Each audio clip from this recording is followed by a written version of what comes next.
TheWhoThatDaily.com. That's right, TheWhoThatDaily.com. Your one-stop shop for everything New Orleans Saints, New Orleans Pelicans, LSU Tigers, even the top flight boxing news. So if you're a Who That and you're looking for a place to stay up on your team, TheWhoThatDaily.com is your site. TheWhoThatDaily.com for the sport Who That in all of us.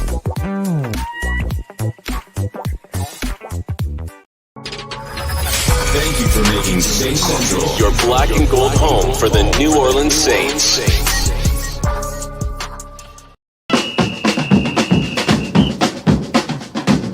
Who that say they gon' beat them Saints? Who that? Who that? Who that say they gon' beat them Saints? Who that? Who that? Who that say they gon' beat them Saints? Who that? Yeah. Well, all right. Like you always say, welcome, welcome, welcome. Number one sports talking D. We ain't like the Falcons, we won't blow the lead. Look, all we talk is who that, who got cut and who back. Rookies and the vets, players you should look at. It's the sports coma, you don't wanna miss it. Got the pre-game, party, post-game statistics. Get a visit from Sway, maybe DC or 5. It's the hottest thing smoking, Big Q and the guys. Go to YouTube Live, make sure you subscribe. Interviews inside the Saints locker room high. Talk to Drew, Jordan, Zach, Peyton, New Orleans, Who That Nation. Best believe when I say we bleed gold and black. Ain't a miracle or rivalry could ever hold us back. No, Beastquake, Bounty Gate, let the truth be told. It's the sports coma, all we know is Saints Super Bowl. Yeah. You're listening to the Sports Coma with Big Q and the guys on the PRO Media Network.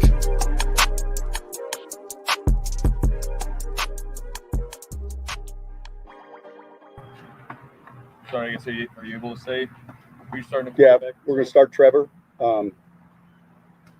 Taysom's playing in this game, and we've had a good week of practice. And so, can you explain the decision at all? No, that's just what we're doing this week. When did Taysom come out of concussion protocol, and did that affect your decision at all? Yeah, great question. I listen, a lot of it's based on, I felt like Trevor played well last week. Taysom was coming out just at that same time. So, we'll see each week. We've got a good plan. We feel like this week relative to this game, and we'll kind of go from there. Sean, what do you think the last couple of years, whether it's been Drew getting hurt and Teddy coming in, Taysom coming in, Trevor coming in last week, that y'all have been able to kind of withstand some of the ups and downs in that position, injuries, all that stuff? I think the consistent thing is, number one, I think we've got a pretty good team, playing good defense, and we're rushing the ball pretty well. And so I think the two best allies for a quarterback are, a running game and good defense. It's hard playing that position if you're not playing good defense, and it's hard playing that position if you can't run the football. Well, you guys have also invested in the people who are backing up your starter too the last couple of years. I mean, yeah. Teddy started games. Look,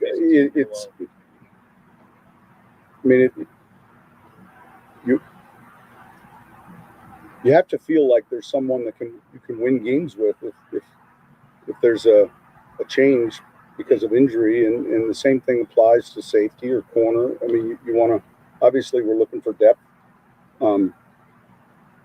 but I think that's important. Sean, what's the key to manufacturing yards after catch? I know that's something James said he was working on. From a passing standpoint, yeah. Well, look, yards after catch from a quarterback standpoint is location. Are you keeping them on stride, or are you making them turn? So accuracy can lead to more yak. Inaccuracy can prevent it. If you're having to jump for a ball, then your feet aren't on the ground. You know what I mean? So your ball location can help with that. Sean, all the players pretty much expressed confidence in Trevor when we spoke to them yesterday. Obviously, we're not at practice. How have you seen him kind of take command of the offense so far? I mentioned this last weekend. He's his person, these guys all have different personalities, and I've coached a player similar to Trevor's when I mentioned Ty Detmer. It's kind of cool, calm, just you never see the real highs or the real lows. That's his personality, and it works for him. And his preparation this week has been really good. Taysom the same way. But everyone has a different personality relative to how they play, and so his would be that way. You know, by example, he's got a good command of what we're doing, but pretty flat line in a good way. All right, that's Coach Payton chiming in on his thoughts. Of course, Coach Payton naming the starter for the upcoming Week 9 matchup against the Falcons. And, of course, this is the preview, TSC Saints versus the Falcons, Week 9 preview. Much love to the Black and Gold family on this one. Coach Payton dropping the science. So we're going to start where Coach Payton finishes right there. And I'd like to welcome everybody into the Coma. Welcome, welcome, welcome. You're now rocking with the Sports Coma with Big Q and the guys, where we have intense, entertaining, educating, and enlightening sport talk from your favorite sports family. I'm Big Q. And you the great Saint think tank, the Who Dat Nation, the Black and Gold Nation, and I salute you guys. Much love to the family. Appreciate y'all being with me on this Friday stream as we cover some stuff going on as we preview the Falcons Saints in Falcons Saints preview and the matchup. Now we did do another one. We did a preview stream on Wednesday with Big Low Country, who's the Atlanta man, and Big Low's a family of the stream. So we did one early on. That's you can look at that at the community section. This one will be totally black and gold. So much love to the fam. Appreciate y'all being up in here. Big ups to everybody involved. And and I'm gonna give a shout out to the entire family members. I'm kind of I had some computer issues and I had to start a little late. Had to keep resetting stuff. So that's what took me so long. I was really trying to get going around 6. So I kind of put myself back because I have a busy night of broadcasting I got to do. But with that being said, look, I appreciate each one of you guys. Please feel free to hit upon the like button in the live stream. Hit the like button. If you're not a subscriber, hit the subscribe button. And big ups to all of the kings and queens of the Coma. Much love to y'all. And I appreciate y'all being up in this thing. Now, let's get it going, fam, so I can open up the phone lines and get to you guys as well. And we're going to start it off with this article here by CBS Sports. Saints expected to start Trevor Siemian. As you heard Coach Payton says, that Siemian will be the quarterback. And it is what it is, fam. You know what I'm saying? And some people are upset about it, according to some of the pieces some of the writers are writing. And I'm like, actually, if you think about it, it's kind of commonsensical, to be honest with you, because Taysom Hill's coming off of multiple games that he's missed due to concussion. One concussion that occurred in the first half of the Washington football team matchup 3 weeks ago. Actually, over 3 weeks ago, if you add the bye week in there. And remember, that happened right before the bye. We expected Taysom to come back off the bye and be ready. He wasn't. He missed 2 games after that with a concussion. So even though he was limited and he fully practiced, we'll have the injury report as well. It kind of made sense to me that Coach Payton had a lot of confidence in Trevor Siemian. He exhibited those qualities and that confidence in Trevor Siemian against the Bucs last week when he just kept passing. You go to the running game. Now, he was very aggressive in allowing Trevor Siemian to throw the football. And like I said, Trevor Siemian's impactful in short bursts for you. But, and also what it does do, it gives Coach Payton the option to use Taysom Hill like he always wanted to use him, which is in the capacity of a utility player, running back, wide receiver, tight end, fullback, whatever he needs him to do, while Trevor Siemian handles the quarterback duties. So it was kind of nonsensical to me that move would be made. But let's get into this article right here. As you heard Coach Payton basically break it all down. And just to give a little backdrop information on it, in the wake of the season-ending injury to Jameis Winston, Saints will turn the quarterback who relieved him last Sunday, not one who opened the season as the team's backup quarterback after competing with Winston throughout the preseason. According to reports from NFL Network, the Saints will start Trevor Siemian against the Falcons on Sunday. Siemian entered a place of Winston during the team's victory over Tampa Bay in Week 8, completing 15 of 29 passes for 159 yards in the score. Prior to signing with the Saints, Siemian spent time with the Broncos and Jets. He was briefly Denver's starter in 2016 and 2017, going 13-11, while throwing 30 touchdowns in 24 interceptions.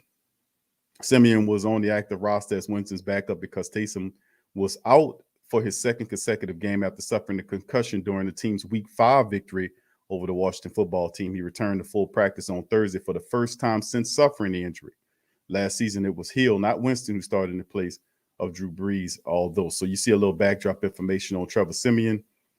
He's not a losing quarterback. 13-11 is not bad. 30 touchdowns to 24 is not all that good. But you can see he does have a wealth of experience. He is a backup at best. And could this guy get the Saints into a deep playoff run if the team so chooses to ride with Trevor, as Coach Payton said he would ride with Trevor Siemian and Taysom in tow. Now, of course, he eventually will start using Taysom as a quarterback, throwing passes and all this kind of old stuff. But Trevor Siemian seems to be the man who will go, and barring injury, things probably will be that way for the duration of the season. Didn't expect it that we're going to be in this position, but hey, it is what it is. We just got to adjust and keep moving, fam. That's how it is in life. You get hit with those things. You got to shift and keep going. All right, let's keep going, fam. And I want to cover this article right here on the Odell Beckham stuff from Saints Wire. John Sigler's on the scoop saying Saints have the means, but maybe not the opportunity to snag Odell Beckham Jr. off of waivers. We talked about this yesterday. We did a whole late-ass stream about it. And I think what we talked about Odell Beckham is that the Saints could use Odell Beckham. Many teams could. But the reality is the Saints had an opportunity to trade straight up for him, and they didn't want to eat as much as Odell Beckham's contract. They wanted the Browns to absorb more of the money, and they wasn't willing to do that. So the Saints say, hasta la vista to you, baby. But word on the street is that Odell Beckham wanted to come to New Orleans. Word on the street. But outside of that, you got to look at the fact that money is something as well. Money is the key to this whole mixture. And they're working out a release, and we've heard now that he won't be released until Monday. And then, of course, when he hit waivers, somebody's going to claim him. And I told family members last night how the waiver system, and y'all already know how the waiver system operates. So we'll see how it goes as well. But it's crazy, man. It's crazy. But Saints have an opportunity. They're saying that. But according to the information that just earlier today, afternoonish, that they're going to release him, and he'll be released Monday, and he'll be able to go through his whole situation. So we'll see how it all goes. Somebody's saying that he's going to the Lions. I don't know if that claim happened that fast. Unless I'm seeing what y'all saying about Odell Beckham Jr. But my point about the whole situation that I was alluding to in the article, is that I said last night that I don't think he clears waivers. Which he wants to do. He wants to clear waivers so he can sign with who he wants to sign with. But it's not going to be a situation where he has control of where he goes, insofar as whoever claims him will go from there. So I don't know how true that Lions situation is, because according to the latest information, they had not finished working out his release. And then when he released, then there's a whole claim process that has to go. And that claim in that waiving system, that whole release has not officially been released. They're still working on it. And according to what the insiders are saying, is that he's supposed to be on the waiver wire for Monday. And of course, it takes a 24-hour period. And then the next day, the waiver system claims who it is. Now, depending on who the man is. And like I said, there's at least 10 teams ahead of the Saints. Saints are like 23rd and the 23rd or 24th in the waiver wire system, because it goes according to the record, how shitty you are. If you're not a good team, you're at the top of the waiver wire situation. If your best teams are at the bottom. So that's how it's operated. That's why I was saying that if they release him, it's very slim chance that he'll end up with the black and gold. Only way he had it was if you really wanted him, they could have traded straight up for him. But Cleveland didn't want to work the way the Saints wanted him, so they just left him there. And as a result, I think Coach Payton then moves forward and says, you know what, I'm going to just work with what I got. They tried. They just couldn't make it work. So let's move on, fam, and keep going ahead here and keep talking our stuff. And next on the list, I want to cover some information. Let's go over the injury report by the Black and Gold as we get into our preview stream. A Saints injury report for week number 9 versus the Falcons. 3 Saints players, 2 Falcons ruled out for Sunday's game at Caesars Superdome. And here's the injury report, brought to you by NewOrleansSaints.com. 3 New Orleans Saints players ruled out Sunday's game on Friday's injury report for the team's week 9 matchup against the Falcons. You can see Jameis, of course, is out for the rest of the year. Malcolm Jenkins was limited in Thursday and Friday's practicing is listed questionable with a knee issue. Both defensive end Carl Granderson and Ty Montgomery are out for this matchup. Carl Granderson dealing with shoulder issues, didn't play the entire week. Neither did Ty Montgomery with hamstring issues. So both of those guys are out for this matchup. But the good news is that Dwayne Washington is back. So is Taysom Hill. Peyton Turner is questionable with having that calf issue. He was limited all throughout the week. He has a questionable stipulation. Teron Armstead has a groin issue. He was limited all throughout the week. And, of course, Laddie Dad is still on here as he rehabbing a hand situation. And then you look at the Falcons as well as Bullard, the defensive lineman, is out for the game. Calvin Ridley is out as well. And Russell Gage, he fully practiced for him. And he's going to start for them, by the way. So the Falcons dealing with all kind of stuff. And they really it's a downer being without Calvin Ridley, to be honest with you, because they need a little help in their wide receiver core. And speaking of Calvin Ridley, let me share this article with the family members about Calvin Ridley, man. That the Falcons, and this is coming from their side of things, Atlanta Falcons receiver Calvin Ridley placed on the 9 football injury list after stepping away to focus on mental health. This is from Michael Rothstein of ESPN. Atlanta Falcons placed wide receiver Calvin Ridley on the 9 football injury list Friday, 5 days after the team's top receiver announced he was stepping away from football to work on his mental health. Now, Ridley missed Sunday's 19-13 loss to the Panthers to deal with a personal matter. The second time this season he's done so, initially not traveling with the team to London to face the Jets last month for personal reasons. During the fourth quarter, Sunday's game, Ridley released a statement, said in part, quote, "These past few weeks have been very challenging, and as much as I like to be on the field competing with my teammates, I need to step away from football at this time and focus on my mental well-being. This will help me be the best version of myself now and in the future," end quote. Now, being placed on a 9 football injury list, Ridley will miss at least the next 3 weeks. Now, Ridley, whose 5th-year option was picked up by the team in May, has 31 catches for 281 yards and a couple of scores this season. And then on Wednesday, Falcons head coach Arthur Smith said he had no timetable for Ridley's return to the club and declined to get into the specifics about their communication. So now that we know off top the Falcons are placing Ridley on the 9 football injury list, he'll be gone for 3 weeks. So he definitely will not be available for the black and gold tilt that's set to happen this Sunday. And much love to Calvin Ridley, man. And take your time, brother. Take your time getting right. You know, it's a lot of pressure on some of the on people. You just got to take your time, my friend. All right. So with that being said, fam, let's get into, and we talk like Calvin Ridley and some of the things we talked about. But let's look at some of let's get into the Falcons matchup with the black and gold. Hold on, family. Hold on here. Let me get this set up first here. Give me just a second.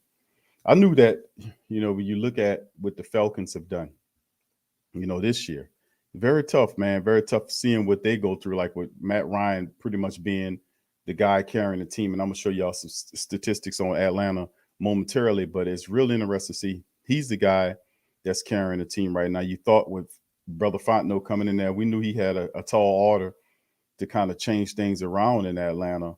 And it's still a lot to be said about it as they're sitting up there at 3-4. Now they lost recently to the the Carolina Panthers last week, and that was a game they really needed. So let's get into the particulars here. Let's look at the breakdown here. As you see the Falcons coming to the black and gold building at 3-4, 2-1 on the road. It's a 12 o'clock tip-off time. Saints sitting up there, 3-game winning streak, 5-2, 2-1 at home. Love what I'm seeing from the black and gold. And, of course, you can see the top quarterbacks. Jameis is still penciled in as our top stat leader, you know, currently. Matt Ryan at 186, 271, 1,814. Throwing the ball, he had 13 touchdowns and 6 interceptions this year. The top receiver is not Mike Davis. It is Patterson, 64 carries for 268 yards and 2 scores. Alvin Kamara, is our top rusher, 133 for 480 and 2 scores running the ball. The top receiver is rookie Kyle Pitts, the tight end, with 33 catches, 484 yards, and 1 touchdown. Marquez Callaway is the Saints' top receiving threat right now with 19 catches, 284 yards, and 3 touchdowns for Callaway. Of course, we went over the injury report, and we basically covered that already. Now we get into the statistical matters, and you see what's going on with the Falcons and the Saints. Of course, you see the Falcons right here, averaging 21.1 points per contest while giving up almost 28 points a game. And really, truthfully speaking, with numbers like that, they should be a lot worse than that, to be honest with you, family. When you're scoring only 21 points a game and giving up 28 points a game, you should be a lot worse than 3 and 4. So they can count their lucky stars if they ain't worse than that, to be honest with you. You know, that's not how it's supposed to go. Usually when it was like that, you're at least 2 or 3 games underneath 500. For them to be at only 1, they need to count their blessings on that, to be honest with you. But Saints at 25.1 defense, holding people to 18.3 points per contest, respectable by the Saints offense and defense. 346.1 is what the Falcons are doing total yards for offense. They throw at 259 through the air, and they're not a very good rushing team, and they're averaging 87 yards per game. So that means all of the pressure is on Matty Ice to move the offense with limited help from the rushing attack. So you can see how the stats kind of indicate that. Saints offense, 316.6 per contest, 191.6 of it is through the air, and they're rushing at 125 yards a game. That is very respectable.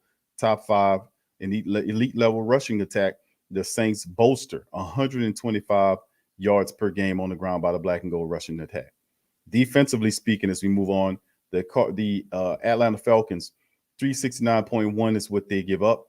244 of it flat is through the air, through the secondary, and they allow you to rush at 125.1, which is very cool because we rush at 125 flat. So they're giving up a little bit more what you're giving to them. So as you can see how these two correlate, those numbers correlate, don't they, family? Don't they? That means we get it here and they take it there. So, and you look at the Saints, 360.6 is what the defense is allowing, 281.1 through the air, and the Saints are halting you to less than 80 yards per game and running the football while rushing at 125. Saints defense is stiffened up and will get a lot better. But like I said, you can look at Atlanta and they're opportunistic. They got some really good. Some of the linebackers are pretty good. I like the linebackers, of course, Deion Smith and Olakun. They're pretty respectable. Outside of that, they have a few pieces here or there. They're not where they want to be, but listen, from a defensive standpoint, Grady Jarrett is one of the best in the business, but it takes more than just them guys to do it, as they're allowing 125 yards. You know, the spiel of it is just to attack the rushing attack. Use the rushing attack to attack their rush defense is what I'm saying. You're averaging 125 a game running the ball, and they're giving up 125.1. The Saints have to dominate the line of scrimmage. They got to come with the rushing attack, because the Falcons are not a good run. They're not a good run defense team. You see? So, I mean, and there are a lot of other things going on too with this team, but outside of that, we got to take advantage of this, the fact that the defense is porous in this regard. You see? So outside of that, you look at the statistics here. They're coming off a 2-game slide before the Carolina. I mean, they had 2 games straight. They beat the Jets and the Dolphins, both teams that are struggling this season, but they was able to get wins over them. And of course, Carolina, 19-13, close battle. Carolina snuffed out a win over them right there. They really needed that win to kind of leapfrog the Panthers. Panthers stopped them in their tracks. And of course, the Saints, since that debacle in the Dome against the Giants, the Saints have reeled off wins against Washington and Seattle and Tampa Bay. They're on a 3-game winning streak. They're 5-2, and they're facing down the Atlanta Falcons in the Caesars Superdome coming up on Sunday at 12 p.m. Central Time, baby. So what's really fun about it is that, like I said, we know that the Falcons defense, run support defense, is not very good. You know, we know that you can't gash them with the pass as well. We know that they're not really playing well right now. We know that a lot of the offense of Atlanta is predicated through Matty Icy Hot. And of course, we do realize that Cam the Man Jordan feasts on Matty Icy Hot when they play him, sacking him profusely. I mean, he sacked this guy.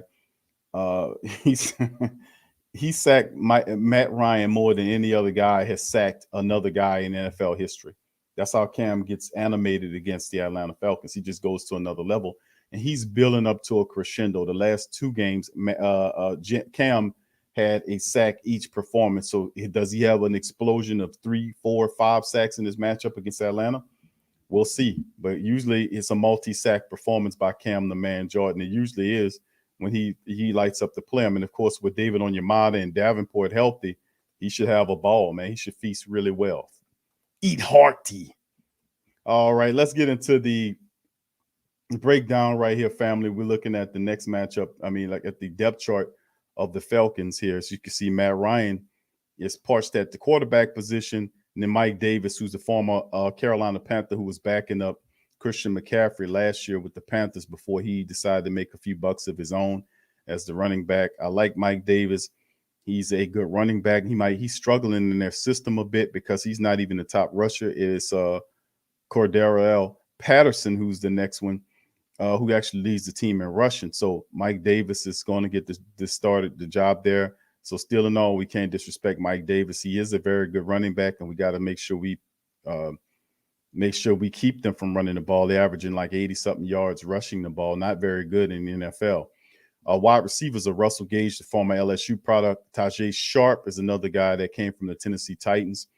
And, of course, Alameda Zachuis, which is their slot weapon, who has decent speed, guy has good speed. And those guys are being called upon by the Atlanta Falcons to step up in this game. And, of course, we know about Kyle Pitts and Hayden Hurst. They form a pretty decent tight end tandem between those guys. And we have to make sure you keep an eye on young Kyle Pitts, who has a bright future in Atlanta. Of course, the offensive line, Jake Matthews, Mayfield, Hennessy, Lickstrom, and Caleb McGarry, which I look at that offensive line and see Cam running around on them, stunting on them, Davenport, Onyemata, the Saints doing their thing in there. The dome loud. It's going to be problematic for Matt Ryan coming up into this game because they're not playing the best football right now. We got to make sure we keep that. We might make sure we keep them in that state of mind. So, and then, of course, you look at the defense. Bullard, who was there, according to the depth chart, one of their top defensive linemen, he's out for this game. So you'll probably see another guy in there. Tyler Davison is the nose tackle, former Saint. And, of course, Big Grady Jarrett is on the other side. And, of course, they have Deion Jones, Olakun, and Means is sitting there as well. The linebackers are pretty athletic. They move around a lot. You could tell they're the strength of the team, to be honest with you. And Ogunjobi also is another. They have fantastic, fast linebackers. They just hadn't put it together yet. And, of course, the secondary with Faber Moreau, A.J. Terrell, and Harmon, and former St. Eric Harris is back there as well. So Atlanta it's not going to be a cakewalk. Atlanta needs a win. They're coming into the black and gold building. We can't pretend like Atlanta is not going to try to fight for this contest because they really need this win. And we also need this win as well. We really do. The Saints need to handle business. Now, currently, right now, the Saints are 5-2. Tampa Bay is 6-2, sitting on top of the NFC South. The Saints are 5-2 with a win for the black and gold. Tampa is on a bye week this week. The Saints can leapfrog Tampa because they own the tiebreaker. They can leapfrog Tampa Bay and take the division while Tampa Bay is sitting down watching games. And, of course, Carolina's in third at 4-4, and Atlanta is at 3-4 in the bottom in the cell of the NFC South. Of course, if when we win, that'll push them down a lot further than what they are. So we look at the statistics, we see what we're dealing with. We look at the stats, the statistics, the individual statistics, team statistics, and depth chart. And I had an opportunity to study some film on Atlanta. I was watching some of the game against Carolina and what was it? I want to say it was the Dolphins game.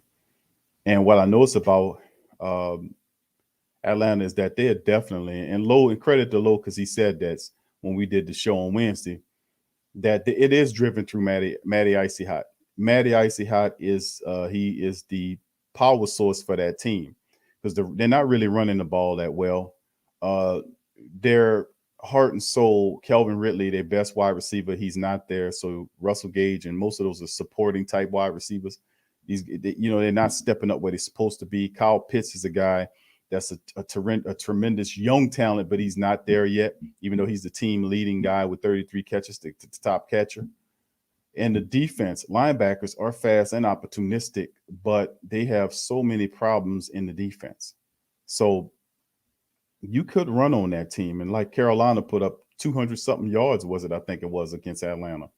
They put up 200-something rushing yards. Let me pull that up to make sure, because I looked at that the other day when I was watching. I said, man, that can't be right. That statistic cannot be right, that Carolina put over 200 yards rushing up on Atlanta's defensive line.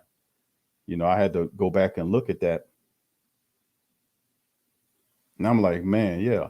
So they just basically bullied them into submission. Let me make sure. Let me check that number again, fam. Let me make sure I check that number again.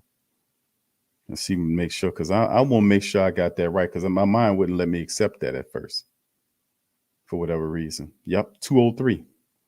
Yep, they put up 203 yards rushing off of 47 attempts. That's 4.3 yards per rush. So they ran the ball 47 times down the throat of the Atlanta Falcons defense and put up 203 yards on them. So they're definitely soft in the middle, man. You can run on them. And the Saints offensive line is light years better than what Carolina has. No disrespect. But Alvin Kamara and Mark Ingram in there, this is one of those games where we kind of give a Trevor Siemian a break and the running attack takes it off and start doing what they do and start pounding them. Of course, Atlanta not going to let you just get away with that. Atlanta, they're going to rise up to the occasion in terms of this is a rivalry matchup. Atlanta and the Saints are rivals, classic rivals. So, even if the team appears to be not so good, they'll all rise up to a crescendo, or they'll be elevated because of the rivalry. They'll play a little harder, in other words, against you because you're the rival. So we have to smack them down. Now, what's the game plan? How do we accomplish beating the Atlanta Falcons Sunday? Well, of course, they gave up 203 yards off of 40-plus carries against the Carolina Panthers. They give up 125 yards a game, period. Through the season right now, the Saints average 125 yards per game. So, those two kind of sink in, don't they? And it's the numbers is pointing at each other. Numbers is pointing at each other, and they're telling you, hey, Saints, Black and Gold Nation, run the ball with Alvin Kamara and Mark Ingram, set up the play action. Let's get this thing going. Atlanta soft up the middle, and we can accomplish that. We can also put up and get our ranking, 125 plus rushing yards on this team and operate the play action. We also must get pressure to Matty Icy Hot and make sure he needs plenty of Icy Hot, because the Saints, Cam Jordan feast is on him. Davenport is healthy. He should be in there. Onyemata, don't discount him, what he can do.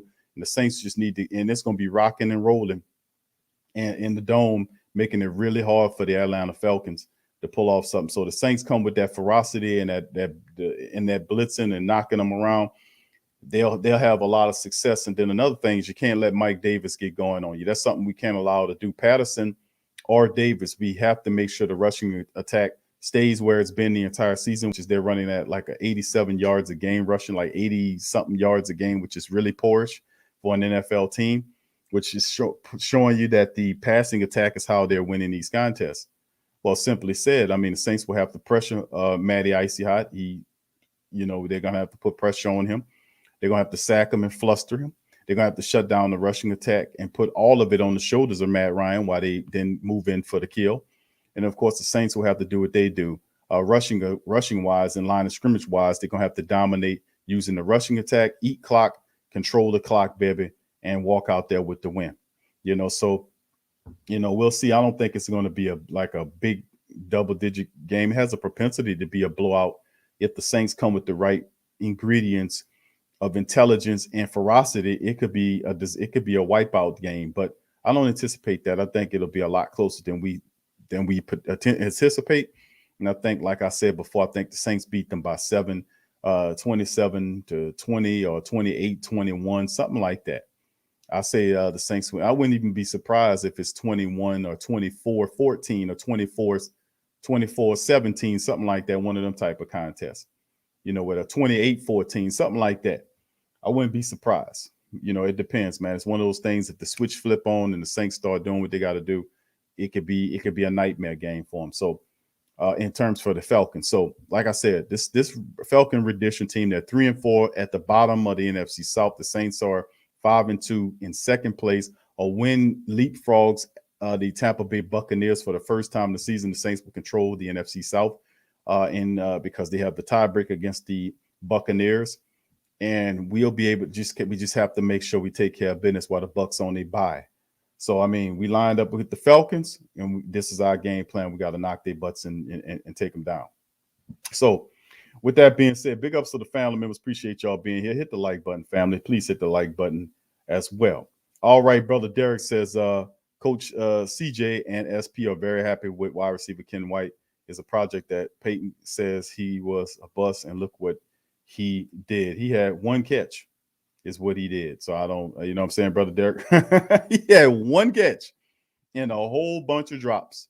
You know, I'm not one of them dudes, you know, and I see, well, that's a positive. I'm not going to take it away from him, but I'm also not going to be forgetful about all the drops that man had, you know. So, I mean, keep building on that.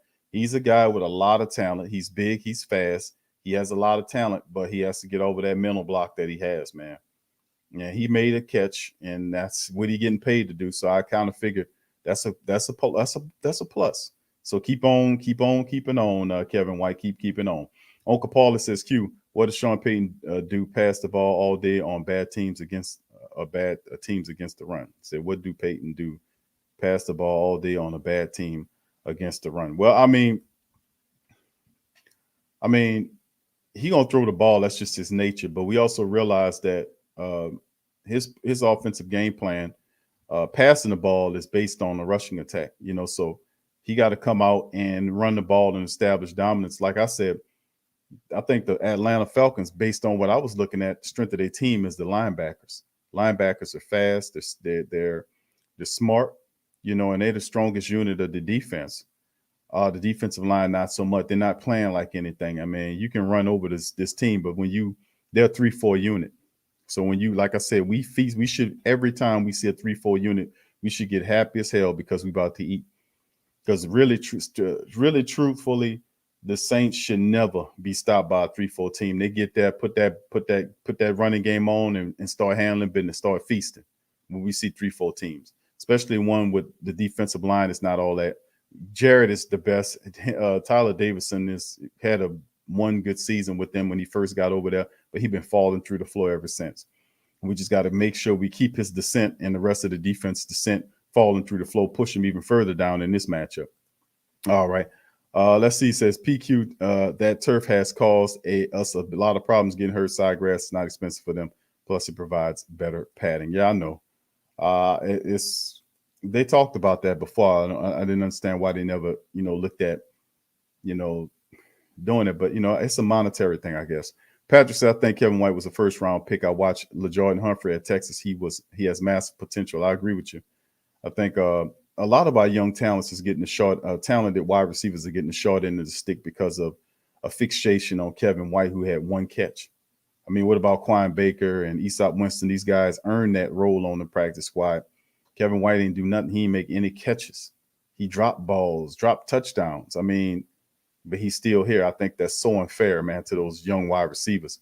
True Louisiana, who that T said, what up, Big Q? Who that to you, fam? Appreciate you being here. All right. Yep. And give me some scores, family, as I'm getting ready. I'm about to bring you guys in here about an hour or so. Then we're going to bounce out. Paul says, Saints 27, Falcons 17. All right. Ramsey, who that to you? Say, I believe that if we play to our strength on offense and defense, Trevor doesn't turn the ball over, we should win, and we should win. Yes, I agree. We should win. We should win the game. If we run that ball, we'll be fine. Yeah, I hear you. Slim says, let's get that 6-2. Yeah, that'll be beautiful. Kevin says, hey, Q, do you recall the division podcast show earlier this season and each NFC South team picked what order their squad would finish? Well, thank you for informing those gentlemen. Yeah, I remember that. Yeah, and the way we said it, I think I said I put the Saints, the Bucs, the Panthers, and the Falcons. That was my lineup for the NFC South stream, Kevin. And this weekend, the Saints will leapfrog Tampa Bay with a win over Atlanta and fall in order. That'll be the Saints, the Bucks, the Panthers, and of course the Falcons bringing up the rear. So, that was very, that was very good. We made some good calls on that one. I always say that stuff is tape, family. You can go back and look at it at any given time. Gundam, what's up, brother? He said Big Q last game at Ice was really mobile, big change from last year, where he would just sit in the pocket. Yeah, he been kind of sliding around, and he'll take off to you. He looks like a junky robot running. You know what I'm saying? He just got stuff moving on around him. He looked like a junky robot running, clinking and things clinking and everything when he moves. So you're right. He will take off on you. He will move around on you. He don't move very well.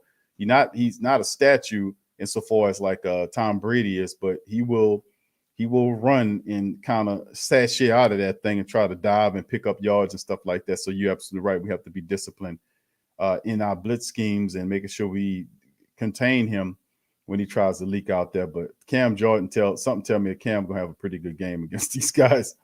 All right, Millie too ill. Hope I said that right, bro. He said shut down Kyle Pitts, game over early, then let's game over for them Falcons. Thank you, Millie. Appreciate you, fam. Who that to you? All right, who that to the rest of the fam? What's up, Brian? All right, big ups to you.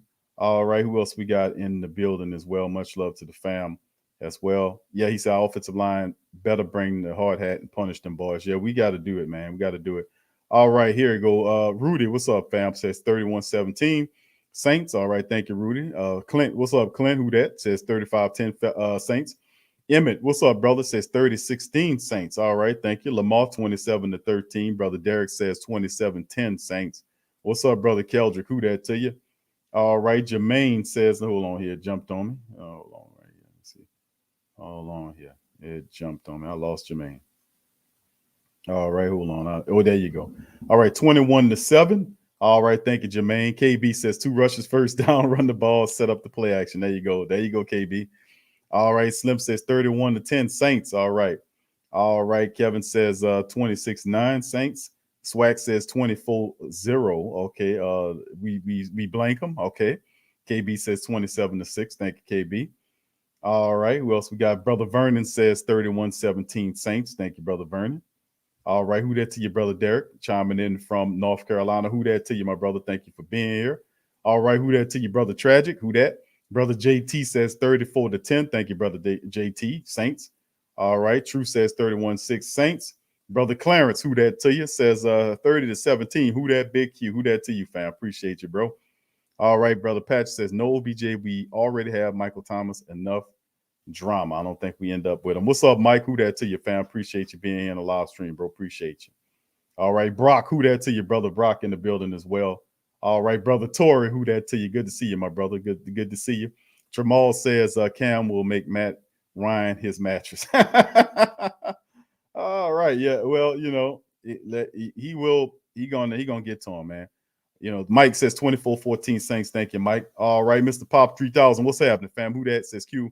He said, what's a realistic way we could afford to keep OBJ and MT? How do you think their personalities will mesh? Would this be MT and Cook's part 2? Well, the only way that happens, really, it'll be a terrific talent. Probably the best tandem of wide receiver tandem in the NFL. First and foremost, because Odell can stretch the field, and Mike Thomas, they both do 2 separate things, Hall of Fame level well.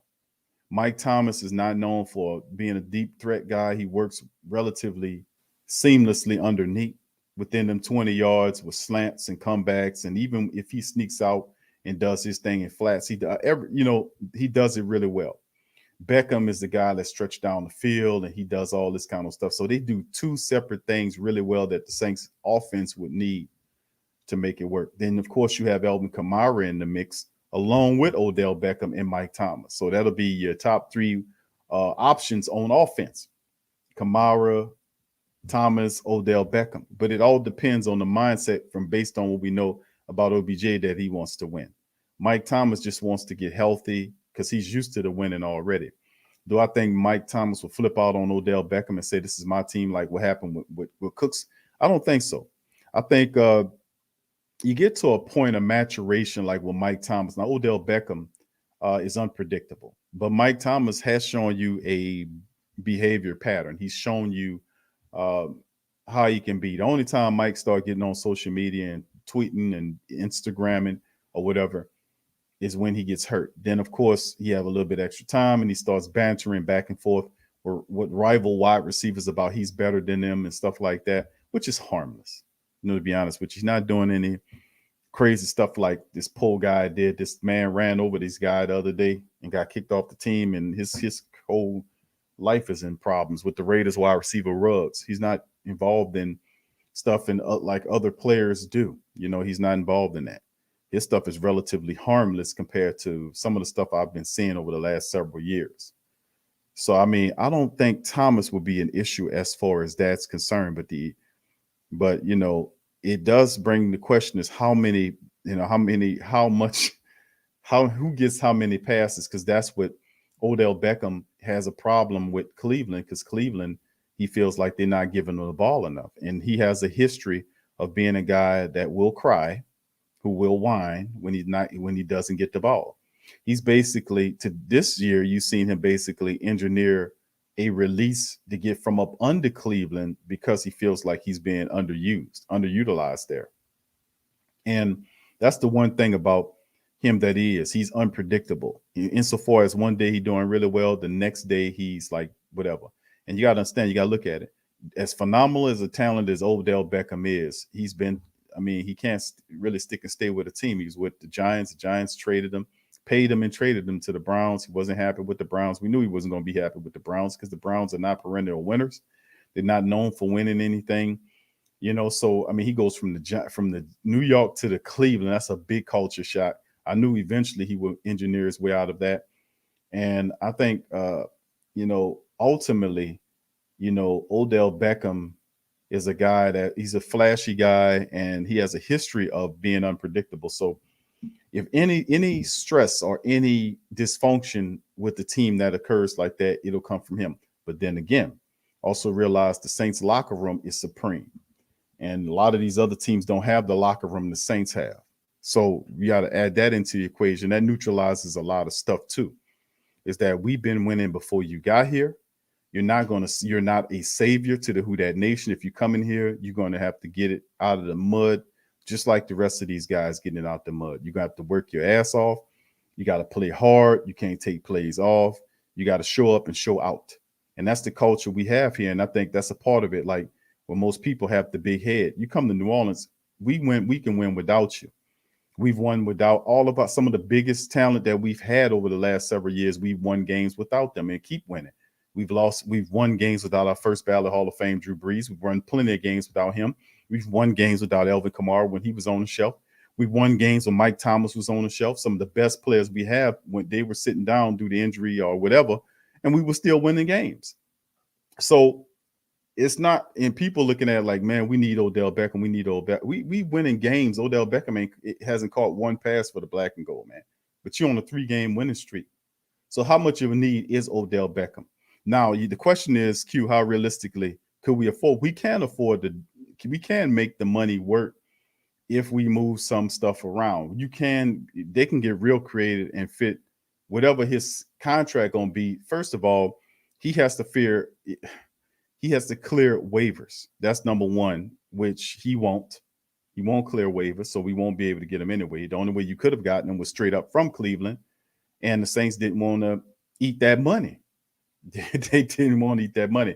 So if some scenario happens where he does clear waivers and he comes to the Saints and he asks for whatever it is, it has to be feasible for them to be able to fit it within the cap. And then they have to make some maneuvers to clear up and move some money here and there to absorb him into the team, financially speaking.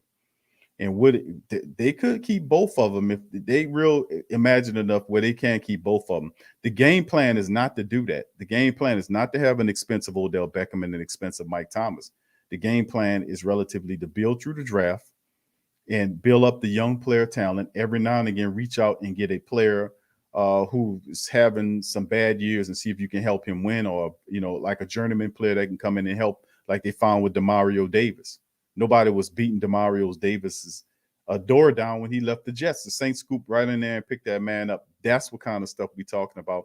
And those type of signings are, I ain't gonna say far and few in between, because the Saints have been hitting on those type of signings as of late. So that's what the mindset is, because they don't want to go back to salary cap hell like we were this past year. We sent up there $100 million on. They don't really want to. They're not interested in doing that moving forward at this juncture of time. But realistically speaking, we're talking about Mickey Loomis and we're talking about Kai Harley. And we know that these guys have the ability to take contracts, turn and twist them. They release guys to convert this into a signing bonus to open up this amount of money. These guys, if they really wanted to, they can get creative enough to fit these guys on the team at the same time. I just don't think it happens. But from Michael Thomas getting that Odell Beckham, who would they get at him? It's hard to say. I know Mike ain't that, Mike would welcome him in, but Odell Beckham is unpredictable. He has all that talent, but he'll be on his third team in what is it, several years now that he's been in the NFL. He hadn't been able to find a place to stick and stay. Everywhere he goes, he has these little dilemmas where, he's a victim. Oh, they ain't throwing me the ball. No, they ain't doing this. He's doing silly shit. Like he's with LSU giving them money. Damn well you can't do that, bro. You can't be giving college players money in front of cameras. What's wrong with you, man? So sometimes that kind of stuff kind of like, that brain neutral type shit like that. Really, I'm like, man, what is you doing, bro? You know better than that, man. Come on. And then there's a lot of instances where I see that. But if any dysfunction occurs, it comes from Odell Beckham's side. I can't really say Odell Beckham would behave, but I know the black and gold locker room won't tolerate that bullshit. I'm going to keep it real with you. I'm going to keep it a buck with you, because we're going to let them know, listen, you come in here, but you're not a savior. You come in here to help. We don't need no saving. We already 5-2, about to be 6-2. We running this thing. We don't need you to save. Just come in here and help us keep steadying the ship and keep doing what we're supposed to do. That's what we're talking about. Like all these other, we need Odell Beckham. Nah, man, no. We are 5-2 right now. Think about what I'm saying. We're 5-2 right now without Odell Beckham Jr. And we're 5-2 without Mike Thomas. We're using Marquez Callaway. We're using Jawan Johnson. Think about the wide receivers you're using, and you're 5-2. Then, of course, you're mixing in the running attack. You got the tight ends going. So it's not big names. It's generating a lot of this stuff wide receiver wise. Even Callaway leads the team in receptions right now. Deontay Harris is doing his thing. So you see they're doing it by committee and grouping. It's not a big name, but you're 5-2 with those guys most people don't know. So, like I said, the history, I got love for Odell Beckham because he came from LSU. But Odell Beckham has that Hollywood mentality. He has, the locker room won't let you can still be you, but at the same time, our locker room is so strong with the community and family sense that if you're dysfunctional, it can't turn you right like it did with James when he came down here with all that bull crap. And then it helped him become a better person. And he was able to fit in the locker room and they loved him. Can that happen with Odell Beckham Jr.? Absolutely. But the reality at the end of the day is I don't see that as a reality, period, because I don't think he clears waivers. I think somebody else gets him. If he really wanted them, we would have pulled the hammer and got the trade and ate whatever money they was trying to put up there that they wouldn't adjust. We would have hated and say, yeah, we got to. But Coach Payton says, listen, man, we 5-2 without Odell Beckham. We made a look at it. It didn't work out. Let's move on. I don't understand why we need this, because the papers keep writing articles. They need to write about something, I guess. But they keep writing, the Saints need a wide receiver. Somebody tell them people out there, because not our family members that we know that we talk about, but for them people writing all them wide receiver articles, because somebody tell them damn reporters out there that the Saints are 5-2. Huh? Because somebody tell them, we didn't need Odell Beckham to beat the Tampa Bay Buccaneers. We didn't need him to beat the Buccaneers. We are 5-2. Should have been 6-1. Actually, should have been 6-1, because the only team you really lost to was Carolina because the offense didn't show up. But really, you should have won that Giants game, come to think about it.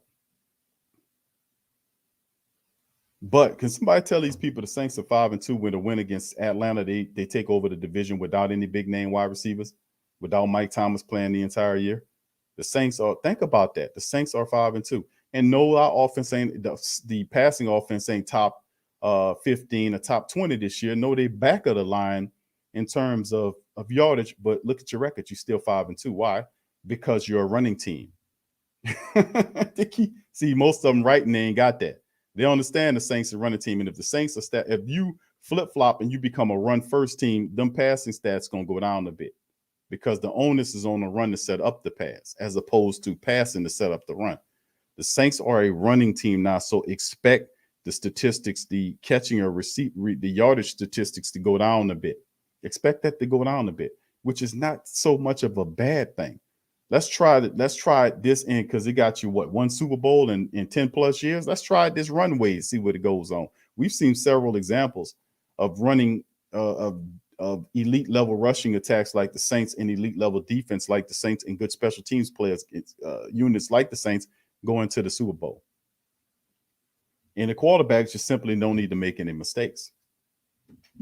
So I mean, at the end of the day, I like Odell Beckham. I just don't think he make it here. And if he does clear here, do you think he's gonna get a Saints a contract feasible enough to say, yeah, I want to be with the black and gold? No, he's looking all over the other place. And to be honest with you, the perfect team for Odell Beckham would be a Los Angeles team, somewhere where his personality would shine like that. He seems to be like a Hollywood type guy, bright light guy, makes a lot of noise and stuff like that. I would like a team like the Rams or the Chargers or somebody like that would be somebody he would like to go to. I'm keep it real. Might even be the Raiders, but it won't be the Saints. And damn sure probably won't be. It'll probably be a stinkeroo team too. And you know what the cold-blooded part about this is? If he doesn't clear waivers, he get claimed by the Lions. Wouldn't that be funny? I don't know how true that Lions story is, but that would be funny as hell if Odell Beckham left Cleveland and gets claimed by the Lions and then have to play the rest of his season for the Detroit Lions. Do you hear me now? Oh, he gonna pitch a fit. He ain't going for that. He gonna tell them people, I am not coming there. I'm not doing this, such. Nope, we own your rights. We own your rights. You're a bag of rice. They let you go. They threw you out in the street. I seen you on the street. We pick you up. You my bag of rice now. And if anybody want my bag of rice, they got to trade me a few apples and a couple of oranges, and I give you this bag of rice over here. All that money, it feels pretty rough to be a bag of rice.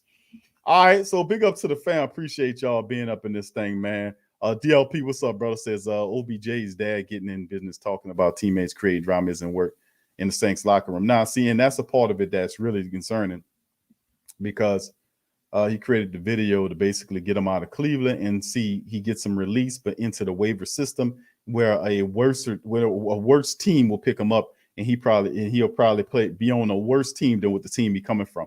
Grass ain't always greener, fam. Sometimes you got to go ahead and do what you got to do. You should have finished the season out, finished it out with them, and then negotiated a release at the end of the season. Made a deal with them. Listen, I'm gonna play the season, but at the end of the season, let's have a handshake agreement that you know whatever. I'm out of here. I'm out of here. All right, DLP says Big Q nailed it like talent sauce. Yes, other stuff around Odell Beckham. He's unpredictable, man. Thank you, Joe. Appreciate you becoming a member, bro. YouTube member, my brother. Thank you, bro. Mr. Pop says I don't think we need OJ, but we can snag him. I don't think you get him though. You know what I'm saying, Mr. Pops 3000. Let me look at I think I had an article up showing the waiver wire. I talked about it last night, and then this article came out later on that talked about Odell Beckham. And listen, I'm not trying to be like kind of moving past Odell Beckham. I just don't think it's a very slim chance you end up with him because you're 23rd or 24th in the waiver wire system. You got 20 plus teams ahead of us that claim Odell Beckham. Plus, these teams have a lot more money than the Saints have. Now, he have you on a list of several teams that he would like to go to, but it's not really based on what he wants. He has to clear waivers. And whoever you could have the Dolphins, all these teams up there, the Texans, the Dolphins. I mean, you talking about straight trash, homie. All the people ahead of you, and that's who most of these teams got more money and they got a higher waiver wire. So you think the Dolphins and then these people gonna let Odell Beckham pass them by? They're gonna leave Cleveland and go to a worse situation. We're gonna see, man. We're gonna see. Yeah, we're gonna see. All right. Yeah, but it says, see, you can say that, but doesn't mean it's true. MT has always been a diva. He's always been a Antonio Brown. No, Mike Thomas is not Haven. Cut that out. Mike Thomas is not Antonio Brown. Do you know what Antonio Brown does? That Mike Thomas gets upset. Mike Thomas is not a spectacle. The stuff that he did with the Saints was behind injury situation. The people got it misconstrued. People need to go back and listen to the show when Mike Thomas got hurt. I played a clip from Keyshawn Johnson, which is Mike Thomas's uncle, who gave you inside baseball of what really happened between the Saints and Mike Thomas. And the way Keyshawn Johnson was saying was Mike Thomas wasn't making the decisions. It was the team telling him, and they agreed to what was said. But then when it came down to it, they left him on the hook like he was at fault. And I was like, why would they do that? So it's two different takes. Keyshawn saying the team was telling Mike Thomas what to do, and he agreed to do it. And then when we looking from the other side, and they're saying that he did it by his own. He stayed away. He wasn't being called upon. Remember that, all that? And then of course Mike Thomas said they trying to tear my name down.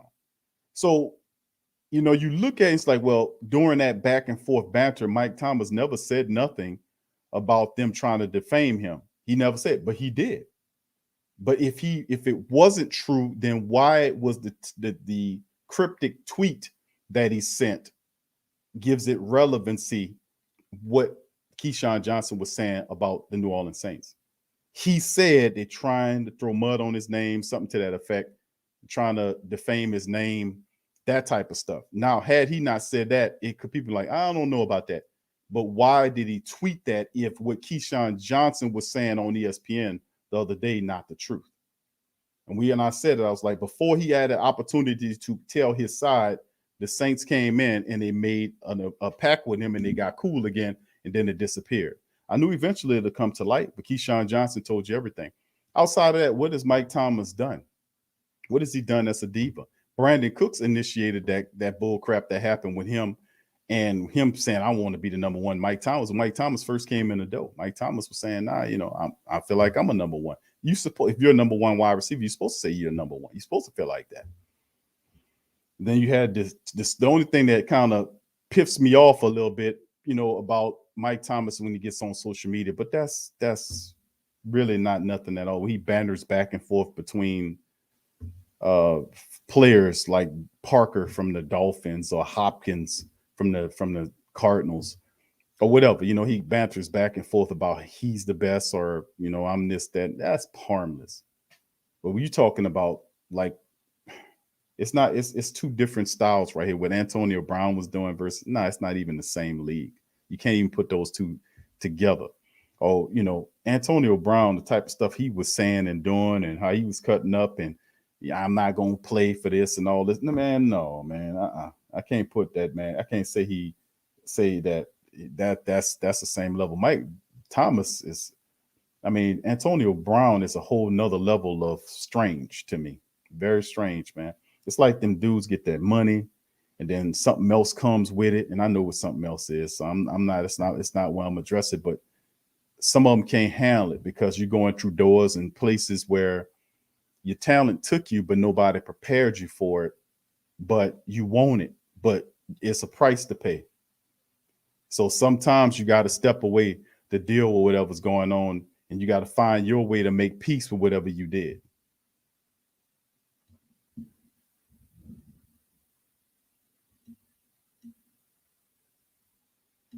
Telling you, it's real out here, man. It's a price. That's why I always teach the family members, whatever you get it straight off the strength of you and your own hand and your ability. Build your own infrastructure, build your own stuff so that at the end of the day, you can fly. Look at my chair messing up on me as well. So my chair has been messing up on me. All right, so this is the Falcons. We're going to finish up on this and then we're going to go, fam. Let me fix this damn chair. But the reality is, at the end of the day, all right, here I'm going. I'm back up here again. My damn chair. But the reality at the end of the day is, I don't think that's happening. But I appreciate the family members with the questions in this sucker. Let's move on to some other stuff as we get ready to move on. Mike says MT comes back next season with a chip on the shoulder, watch and see. Remember when, and thank you for that, Mike. Remember when Mike Thomas, when he got paid, right? The season before he was balling, the season when he got the money, they said, well, Q, will he step up and get paid? The same question we asked about Mike Thomas. The next year he balled, and then the year after that he got hurt. Then it was the injuries that stopped him. It wasn't the fact that he was dropping balls. These are injuries that's outside of his realm of control. And then we finding out from Keyshawn Johnson that the Saints was telling him when to get the surgery, when to wait, stop, don't do nothing yet. Let's see if it heals first. It's not healing fast enough. Let's go get the surgery, and then leave him on the hook publicity-wise like it was all on him when the team and him was agreeing to it, according to Keyshawn Johnson, which is pretty bad and mischievous that they would do that to Mike Thomas, and he was going to tell that whole story before they made it up with him. They went to him first, by the way. You know, they went to him and made it right. What you try to hide, baby. It's just funny how it all works, man. But it was the same question posed to Lattimore. When people was talking about Lattimore's not worth it. Oh, he ain't worth that, Q. He ain't the best. He ain't this, that, and the third. What Lattimore been doing? Shutting people down. He got the money, and he done stepped his game up to a whole nother level. So, I mean, sometimes, man, you just got to sit back and see. Sometimes we got to use our imaginations to a degree to see it. But Mike Thomas is a consummate professional. He's a consummate professional. So is Lattimore. Lattimore's been playing, and these guys earn their money. And for us to say, well, we ain't going to pay him, let somebody else. So you're going to develop Mike Thomas into a top 5 wide receiver and let the Falcons give him the money? What sense that make? You got to pay the guys that excel. They earn the money. It's like if anybody working on a job and you the all-star your job, you're doing everybody else stuff, you're going to get sooner or later, you're going to get a promotion with more money because you proved your value. You're an elite level player among your position group. Lattimore and these guys deserve to get paid. And what the Saints will do to compensate is by drafting well, finding the Debos and Werners and Peyton Turners and guys like that can fill in on the side where you have your stars situated, speckled out throughout the team. You can't pay everybody, but that's why the draft is imperative and important. Make sure you draft well and also finding undrafted guys that can fill in the cracks on special teams and depth positions. Because you might not feel like you have enough draft picks to do that. So you get an undrafted guy to come in and play his ass off. No other team in the NFL has done better in the undrafted pool than the New Orleans Saints. Our team are littered with undrafted guys all over the place and are contributors. Deontay Harris is a poster boy or a poster man for undrafted talent in New Orleans. Come to New Orleans to become a Pro Bowl, they got Deontay Harris standing up there smiling. I mean, that's what it is. But it is what it is. He says he's eating our money, and bro, let me tell you, he he's eating our money, bro. Say he's eating our money and won't be playing this season. Only played a couple games last season. I bet he gets injured next year. You can't prophesize that he's going to get injured next year. Let the man get done first, 100%. If Jameis Winston is eating your money right now, players that get injured, they're going to eat some of the team's money. That's a gamble of it. When you're paying guys, you might be paying a guy big money and the guy goes down, he gets hurt. You go, that's just a part of it. And then besides, there are what they call it. The Saints are not going to lose all their money in a situation like this anyway. I mean, they got a certain amount of guaranteed money that the player's going to get whether he's playing or not. That's how the contracts are put together because ain't nothing guaranteed in the NFL for long. So they get the guaranteed money up as much as they can because they know they got language written into the agreements where the team will recoup monies if you don't reach a certain amount of playing. They'll get money back. The Saints know how to get money back on it. They know how they got language in the agreement that if the player doesn't have this amount of percentage of plays or this amount of percentage of this or that, then they can operate in that gray area to be able to bring money back or give money. You see what I'm saying? It's not a fact that you earn incentives, you get more money, but sometimes if you don't reach playing incentives or playing incentives or whatnot, you don't get that money. You get that regular money at the line. And of course the team can come back and renegotiate with said player and work some money back. So they let me tell you something. The Saints never lose, fam. The reality is the team never loses in terms of money. And besides, Mike Thomas has been, when he plays, he's a top 5 wide receiver in the NFL. Yeah, he'll be 30 years old, but you don't want to put him in the street just yet. Let's see what he got first and move on. But after that, let's be patient on him, man. The man hurt. It's not like he refusing to play. I mean, where's our heart on that? And you just heard that it wasn't his fault about him getting hurt. He was listening to the Saints, and the Saints saying you need to wait on this, wait on that. And they painted it the opposite way. So like I said, he's hurt, not underperforming. He's not Kevin White. He's not dropping passes. He's not out somewhere drinking at the bar. You know, I'm not going to play for the Saints. I'm not going, no, that's not. He's hurt. Hurt means that he cannot play right now. So you have to wait until he's healthy so you can see what he got. That's how it works. Let's see. We just have to make it work. All right. Let's keep it going. Yeah.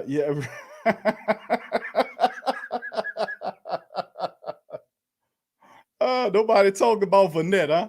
I hear you, JT. Nobody complaining about Vanette. Oh man, y'all are intelligent, man. Y'all guys are awesome, man. Y'all guys are too funny, man. Y'all are so smart, man. I hope so, Pammy Whammy, baby. I hope so. I'm not against the dude. I just want, what's up, Charles? Who that? I mean, I want the dude to step up, man. But listen, I'm also fair too, man. Like I said, Kevin White came on this team and they moved him right past Quan Baker. Well, I wanted to see Quan Baker. I think Quan Baker has a high ceiling. I wanted to see what he can do. But unfortunately, of course, when he came on the team, you don't even see LaJordan Humphrey, who was playing well. I think LaJordan Humphrey has a good potential. So, I mean, I think it's just White had one catch among many of other things. So hopefully he does step up and do better because Coach Payton really believes in the man, bro. Yeah, that's something. Kevin says MT has been virtually out of sight until surgery backlash. Yeah, that's what I'm saying. He doesn't really 5 passes. How about that, Charles?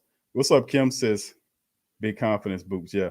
I mean, this is the thing, and you're right. We just have to be patient on Mike. I'm just letting the family members know. We can't put the man in the street right now. He's healthy. Let's at least wait to see what he gets first. And we complain about money. Let me tell you something. The Saints don't lose, man. They don't lose. They ain't about lose. They ain't not. They like the casino, man. Ain't no losses. The casino. You can't break the casino. The game is set up where you can't break the casino. The computers will start switching on and they won't pay out. You're gonna start losing money. So I mean, like I said, they have a way to recoup monies from injured players. So don't think that the Saints are losing money or whatnot. And like there are other players out there who fit the model, like he was saying. But I think people are spotlighting Mike Thomas because he makes $20 million a year, as opposed to a guy like Vanette who makes whatever he makes, which is probably $3 or $4 million a year, almost $2 or $3 million a year, whatever it is. But just think about what we're saying here. Don't put him in the street yet. See what he is before we defame him. You know what I'm saying? Let's be patient with it because the decision wasn't totally on him. Like Keyshawn Johnson said, the Saints was sharing the blame in that. Even though they left him up on the hook like that, which was cold-blooded, they played it like that. Come to think about it, in retrospect, they came out. Coach Payton came out saying he should have had the surgery when he had it, and all the time, according to Keyshawn Johnson, the Saints knew what was going on because they was the one that was telling him to do that. And I'm sitting up here saying, why is he away from the team? What's going on here? All kind of stuff was going on, and he wasn't speaking out against it, which is. If you think about it, it's a credit to Mike Thomas's character because he could have let it all fly right there. Odell Beckham would have let it flew. Odell Beckham and his dad and LeBron James would have let it all go out right then and there. What Mike Thomas did, put out a cryptic tweet and didn't say nothing else. Think about that. That's character. That is character because if he didn't have character, he would have put all them dirty laundry, all them dirty clothes in the street for everybody to see. I know Odell Beckham would have did that. I know that. I know he would have did it. All right. So anyway, fam, let me get some of the family members here. We're going to run the show for about an hour and a half, man, and do it. So we're going to give the family an opportunity to join the show tonight. Please, let's kind of keep our language in check, fam. Please. And let's kind of keep our language in check for the ladies in the building and for ourselves as well. And of course, like I said, we're going to do it for about an hour and a half, maybe, right? What is it? And that put me at 9:30, right around 9:40. I guess right before 10, I have to shut off. I can't go no past that because I got the Pelican post-game report stuff I'm doing. And of course, I'm going to be monitoring the Pelicans game as well. It'll be a late stream tonight as well. So Sorry about that. Yeah, there you go, Lamar. Oh, for the kids too. That's right. All right, Todd, who that to you, baby? Says, at the end of the day, we have a 5-2 football team. MT will be back next year, coaching 100 plus passes, catching 100 plus passes, and will be forgotten. Thank you, Todd. Appreciate you, bro. For that, Kim says the Saints team this year is best fun to watch. Like no high expectations, right? No disappointments. But on the other hand, still knowing your team has a high ceiling and can go as far as they believe. Yes, indeed. How about that? Well said. Thank you, Kim, for that. And well said. It's running attack. And listen, fam, we've seen this before in reincarnations, the Super Bowl. And I'm not throwing this on the Saints. I'm just saying from a historical standpoint, stiff running games the Saints have, stingy defense, getting better all the time, and a very good special teams unit. Blake Gilligan, Brian Johnson, Deontay Harris, and others. That's a recipe. You just need a quarterback that doesn't turn the ball over and capitalizes off the play action when called. Can that be Trevor Siemian? Can it be Taysom Hill? Trevor Siemian would run the offense, and the reason why, because Taysom is going to do what Taysom does. Which you sprinkle him in there, which makes the Saints offense even more dangerous if you think about it, because you have Mark Ingram, Elvin Kamara, you got Taysom running around in there, Callaway steadily getting going. And that's the thing. While we're looking at all these other people and the injured wide receivers and the guys on the free agency market in terms of the big names, these young wide receivers are getting all that valuable in-game reps. You know, Deontay Harris is getting those reps. Marquez Callaway is getting those valuable reps. Jawan Johnson is getting those valuable reps.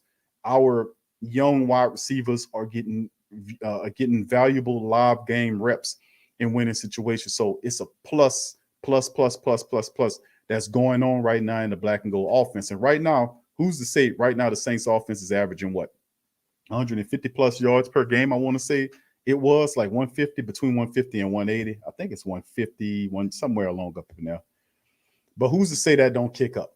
You know, so when you start running the ball and we start getting a little rhythm here, who says that won't kick up?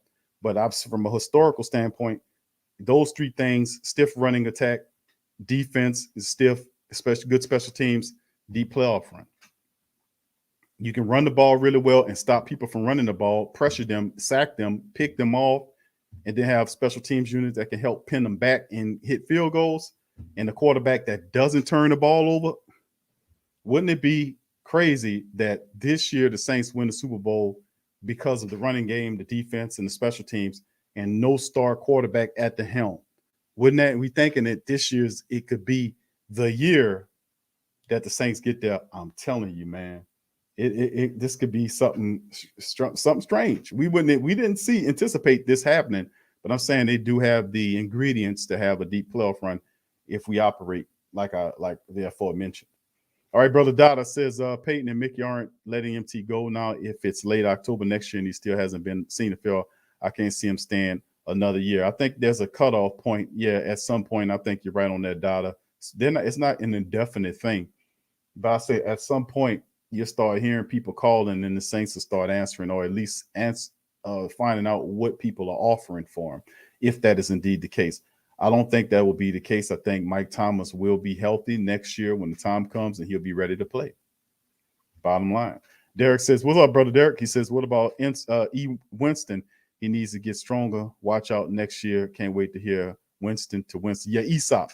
Yeah, Aesop Winston, Brother Derek. Yeah, you're right. Aesop Winston, Quan Baker, those guys sitting on the practice squad. Those guys look real good in preseason and in training camp. When Kevin White wasn't there, dropping passes when he finally came on the scene. That's why I'm a little bit peeved, because, you know, those guys earned their way there, and not so much this other guy living off a past reputation. Hadn't done anything in years. I mean, he fits an archetype, though, that Coach Payton likes, so I guess that's enough. Too bad. Thank you for that, Brother Derek. Aaron says Siemian might be the future after what I saw in his first with the black and gold. Not perfect, but everything moved faster and more efficient than any of the games Winston played this season. Didn't have a heart attack. You know what, Aaron? That's well said, because you didn't have the typical Jameis, pick it up, Jameis. Remember in the watch streams, family member said, Jameis, come on. You know, me doing this. Come on, Jameis, pick it up. And then the Saints will win the game, but it felt like, you know, it's like it's a boxing match. You in there and boom, boom, bam, beam. and you beat the guy really bad, but for some weird reason, you got cuts and bumps and bruises all over your face. You feel, you beat the team easily, but for someone that you ought to win, but that's how it feel like when we was watching the Washington football game, Washington football team matchup with the Saints. It was like, come on, James, and it's doing that. And, it's like, you needed an oxygen machine in some of these games. He's like, man, pick up the pace. What you doing? Well, and you reading the progressions, you'll cycle back doubly and then don't find anybody. Then you'd be like, damn. Okay, if you didn't have an opportunity to find you went through your first round of progressions. You had a guy wide open to the left there and one in front of you, but you was looking to take the deep shot. Instead of waiting, you could have just ducked it off, but then you just take the sack. And somebody just come around there and say, like, so you had those moments, and in between those moments, you had him having the deep strikes to open up and get touchdowns. So it's like a back and forth, a roller coaster, up and down ride. It was enjoying, but damn, your hair all over your head, your shirt twisted backwards, your hat turned to the side, you got cuts on your face. You smiling, but you got beat the hell up watching that game. You got beat the hell up. All right, what's up? Sam said old school football still works. Zoom and boom, and that D can still control the clock, hold opponents to low score, and play the field position game. Amen to that, brother Sam. Who that to you? Love that. Old school football, brother Sam. That's right. All right, brother Pat Rich, what's up, fam? Big ups to you. Good to see you in there, man. Much love to you. That's right, brother Pat Rich. Tempo. Come on, James, pick it up. That's in the watch parts. Like, come on, James, come on, pick it up, James. What you doing? That's James, what you doing? Pick it up. Then you're looking at the clock and it's saying, James, it's 10 seconds on that play clock. I know you see that 10 seconds. And 7, 8, 6. So it's going down. 8, 7, 6, 5, 4. James. Time out. Coach Payton, James pointing at the clock. James talking, looking, so I mean, it's like, okay, we understand, like, you got to get familiar, but some of the other stuff as a veteran quarterback with 70-something starts, you got to have. But even with James struggling with just that, Taysom Hill was struggling worse than that with that kind of stuff.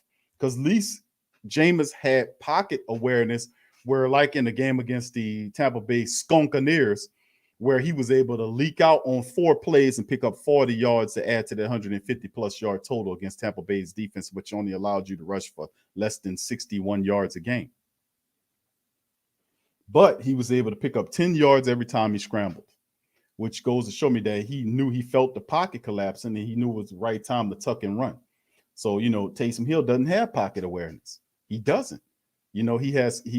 Why? Because he hadn't played enough games to develop at quarterback pocket awareness. It takes a lot of game reps to work on and build up pocket awareness. And Taysom in the pocket, when he played against the teams in preseason, like, man, Taysom has zero pocket awareness.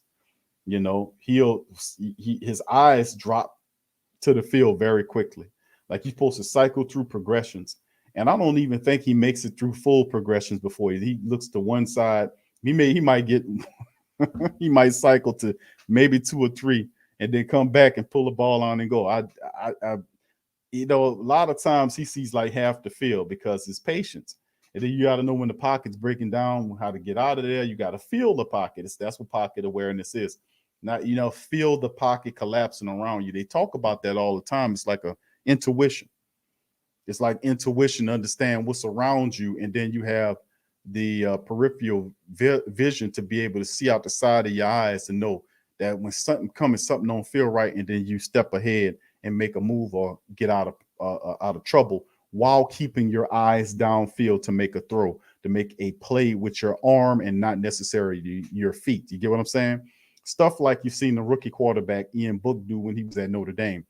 When he was in the pocket, he felt the pocket. When the pocket was collapsing around him, he was able to then leak out while keeping his eyes downfield to make a play. He extends the play. He's still looking down the field. He doesn't necessarily become a running back the moment he starts moving around and he takes off. Before he gets to that scrimmage line, before you're forbidden to throw the ball, his eyes are looking down the field to see if he can see somebody. Taysom many times turns into a running back right off the bat. So as soon as the ball is out, he feels something, he's a running back right then and there. You know, and then of course he turns into a running back and he forgets he's a quarterback and he takes these hits, which, you know, and I question the family members about that. So you got Taysom Hill, the quarterback, but can he differentiate between in his mental, the quarterback Taysom, the running back Taysom? Because when he comes out of the pocket and he scrambles, can he remember to slide and not start to run over a defensive back or a linebacker? I often question that about Taysom. That's a tough thing to do when you wear that many hats. Sometimes it get confusing, you know, and that's what they said about that old saying that he's a jack of all trades, but master of none. You do a lot of different things, but you don't master one of them to do them well enough to stay at it. So you got to sprinkle you here and all around up in here and this and here. So that's what I'm saying. That the pocket awareness issue, we talk about Jameis, speed it up, Jameis, speed it up. Man, you might as well fast forward this shit and go. It'd be like Carl Lewis spinning up in here, trying to talk about, man, Taysom, look out, Taysom. And that's what I'm saying. Those things, but it takes live game reps, a lot of live game reps to develop that type of pocket awareness and the ability to when you start moving out or to the side, still looking down the field to make a move, as opposed to your eyes dropping to the field level and you becoming a running back. So a lot of the quarterbacks are good at that. Jameis, when he moves out of the pocket, he looks down the field. Even the rookie did that at Notre Dame. Taysom, I think I would be frustrated with Taysom Hill in there because of that. I would, based on the tape and films that I'm seeing, not to mess over Taysom Hill, but I think Coach Payton made the decision to go with Trevor Siemian because he recognizes that even if Taysom was 100% healthy, Trevor Siemian, if Jameis gets hurt and Taysom was healthy, would Taysom slide into the game when Jameis got hurt? Probably what he would have.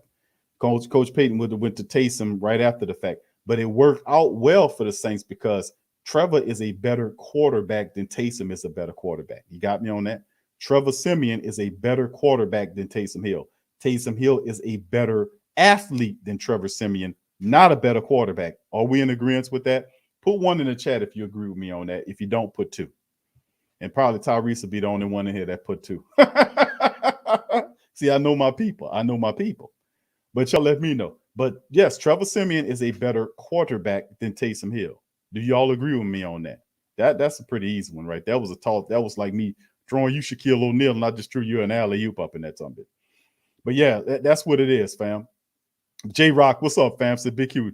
The vibe I'm getting from the team is not like the 90s Giants. He said the team that had a backup QB named Jeff Hostler, defense led by LT, that won it all. He said the vibe I'm getting from this team. Okay, yeah. You in the defense, bro, is getting better all the time. Look at all them goddamn ones in the chat. Ones all over the place. The only two gonna be from Last Saint. Last Saint gonna be the only dude put two up there. All right, so big ups. Thank you, J Rock. I agree, man. We looking good. Jeff Hostler, that's right. Jeff Hostler, Phil Simms got knocked out. That's right. Hostler took over, and that team went to that's right. Thank you for that bit of history, J Rock. Thank you. Kim says, I can't even look at the pick of Jameis down. It breaks my heart sometimes. Life can be so unfair. Such a great man. Yeah, I know, Kim. It was very sad to see Jameis go down like that. And then, of course, and to give credit to the loose cannons. Y'all know who the loose cannons are, the Tampa Bay guys. Those guys contacted me and via DM me and offered condolences to the Who Dat Nation for Jameis Winston. Those guys, when Eddie 2 Million passed away a couple of weeks ago, those guys were sending condolences and all kind of stuff. So listen, it's, football is football, but I'm telling you what I know. I'm keeping it real. The loose cannons are solid dudes. When Jameis got hurt, them guys DM'd me and was sending respect to the Who Dat Nation and condolences to the Who Dat Nation and sentiment like that to the Who Dat Nation about Jameis Winston. So just to let y'all know, man, just in case. All right, Sam says Taysom can only run on design run plays. He's not a guy who would take off when things break down. He's straight line speed, but not shifty. Yeah, he'll run over your ass. Good comment, Sam.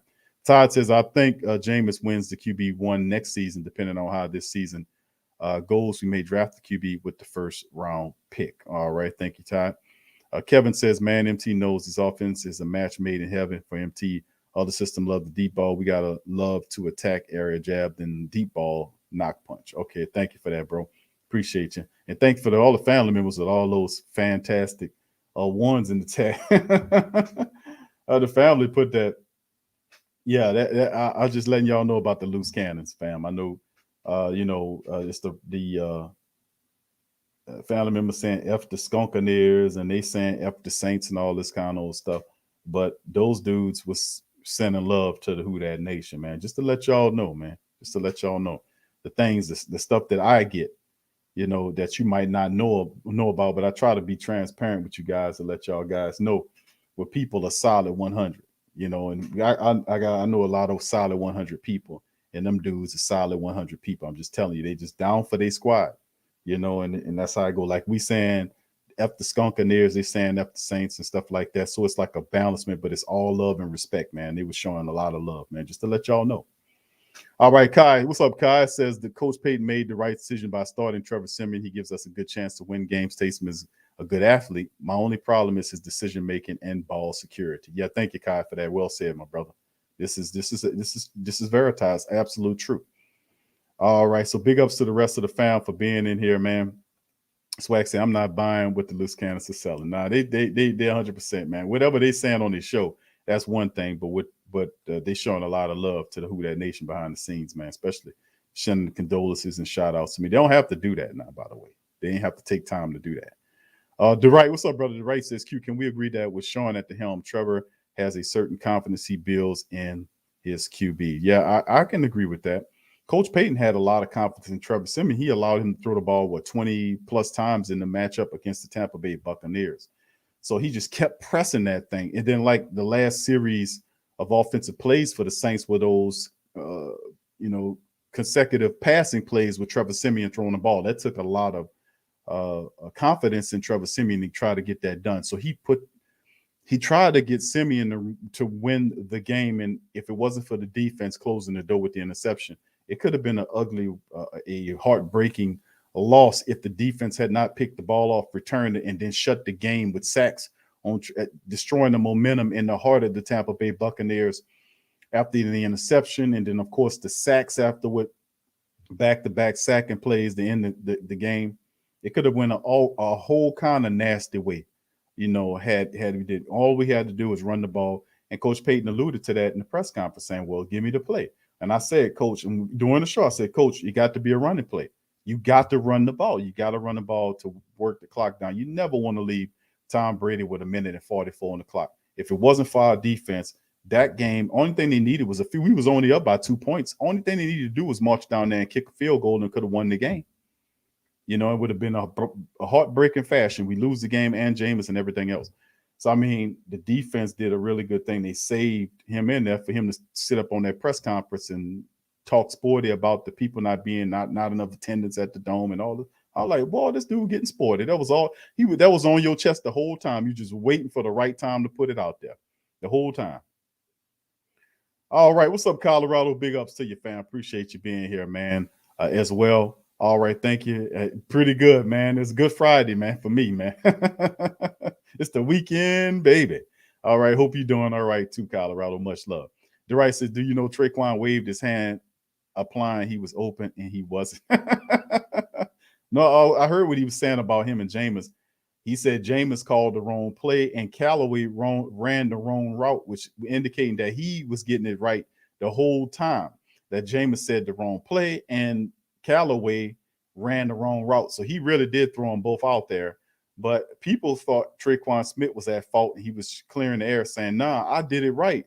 And that's what I was telling him, that nah, he ran the wrong route. I ran the right route and you called the wrong play.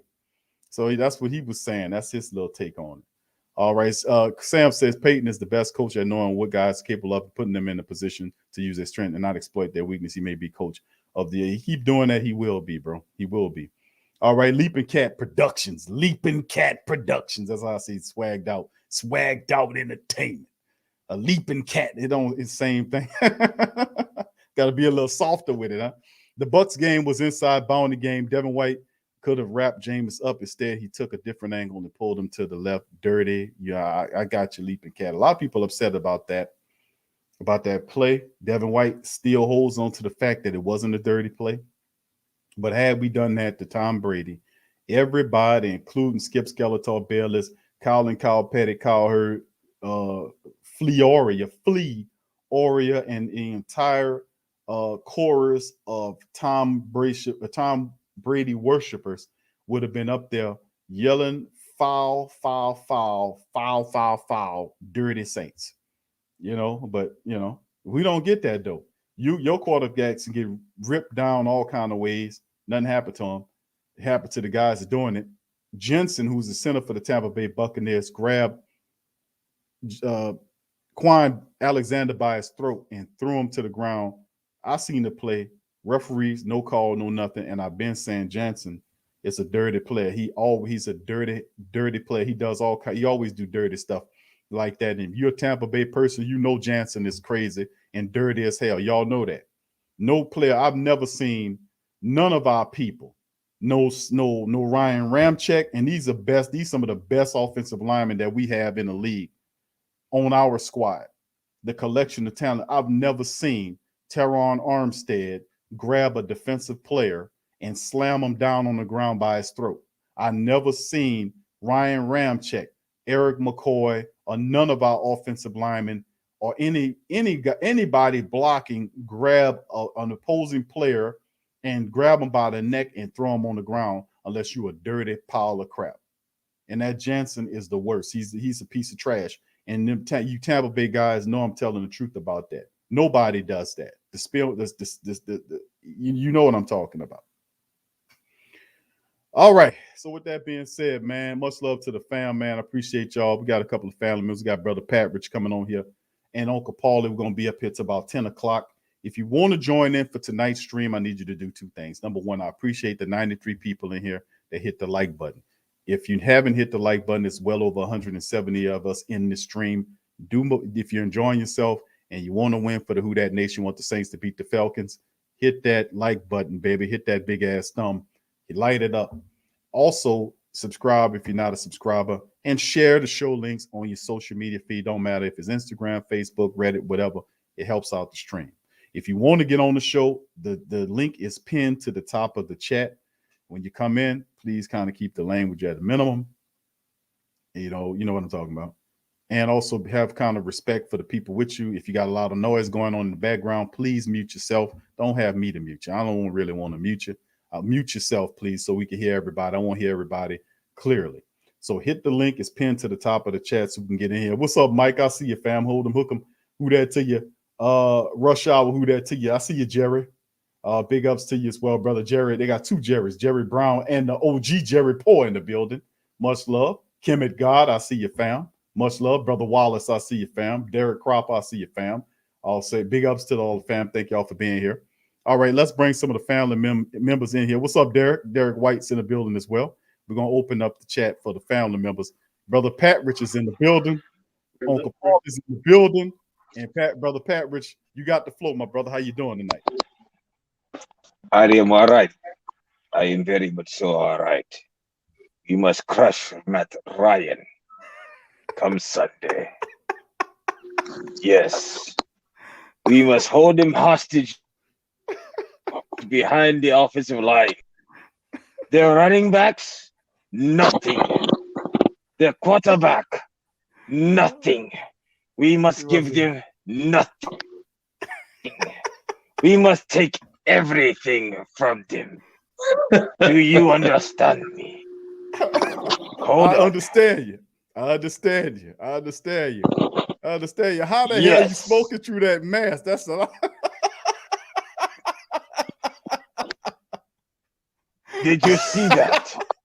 I see that. It came through. It did. All right.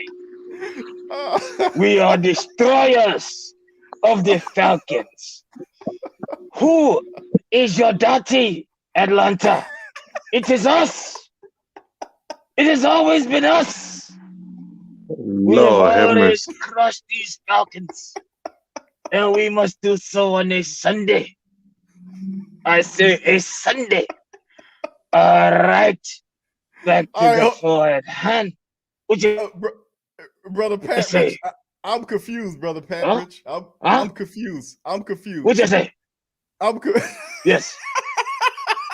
I'm confused because Woo! I thought I heard a Russian dialect and then it became Japanese. I'm confused right now. It became straight samurai because we must have the samurai warrior.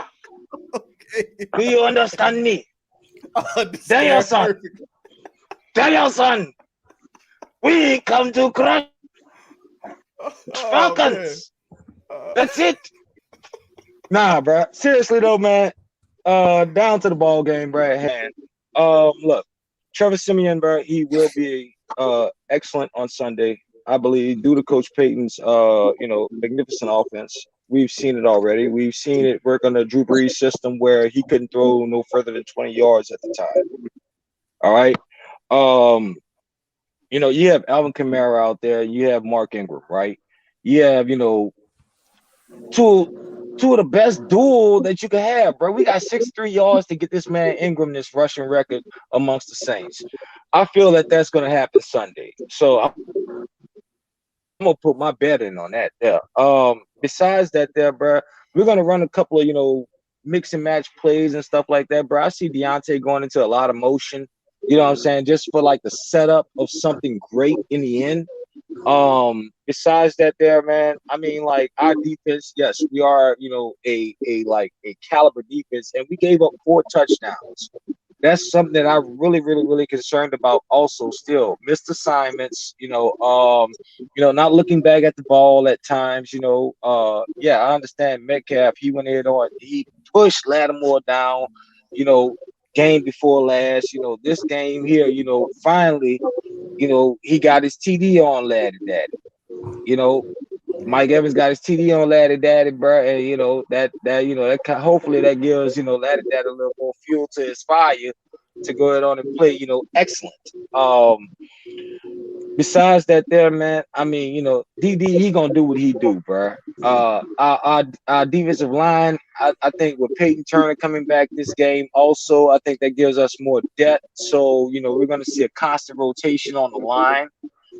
We may see Peyton Turner even play outside, as far as to relieve Cam or Paulson or Debo or whoever in the world it may be. You know what I'm saying? I mean, bro, we have a top caliber line to where now we can actually get after the passer. You know what I'm saying? Besides that there, man, I'm looking for Quan White to actually come out and have a good game, actually, bro, because Trevor Siemian's really been throwing him the ball the whole time. He's been, practice squad, this, that, and the other, and all that type of stuff. So, I mean, Trevor Siemian being back there with the practice squad guys all the time, with this, that, with all of these guys that we don't even think about. So, I'm just thinking, man, Quan is probably used to how the spin of the ball comes off his hand. You know what I'm saying, bro? We got a lot of things to really think about, man. And the other receivers, bro, they have enough experience to really give us a good game with what they play and how they play. And if Trevor could give the right spin off of that ball to our receivers, I think that we'll have a great game. And Q, he was actually 16 of 29 last game. So 16 to 29, I mean, that's not too bad. You know what I'm saying? Above 150, a tud on it also. So, we got to look at, what's really out there, bro. We could really do, and I'm wondering, come Monday, are we thinking about even, signing an OBJ or anything like that at all, to replace the number 1 receiver that we are missing right now, in which please keep him on the team because he is a major influence to those young receivers that we have out there because he's out there right now actually coaching them and helping them and seeing things that they may not see, and that's all I have, bro. I'm sorry, dude. I was being real tonight, bro. I mean, for a second, I had to be real. Nah, I appreciate it, brother Pat. Richard wouldn't be you, bro, if you didn't come in with some props and We enjoy Hey. it, bro. We enjoy you, bro. We appreciate you, bro. Oh man, say, bro, look, it's just love for the Who Dat Nation, bro, you know, and just trying to give them something, you know, to hey, keep our spirits up, you know what I'm saying? Keep us moving forward, bro. Even if any of those players are watching this here, bro, and you see them come out with something like this here, hey, bro, you know, the great Saints tank then made it, baby. Yeah. Yeah, I've often said, man, in the years that we've been doing this, man, is that we definitely having an impact.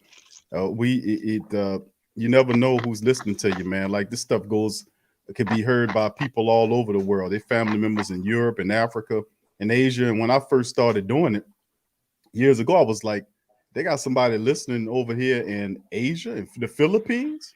What? Yeah. I've never been to the Philippines, but your voice traveled there. It's just amazing. So never underestimate the power of your voice and in the reach that you have as a person. That's all what I've always said. You never know who listening.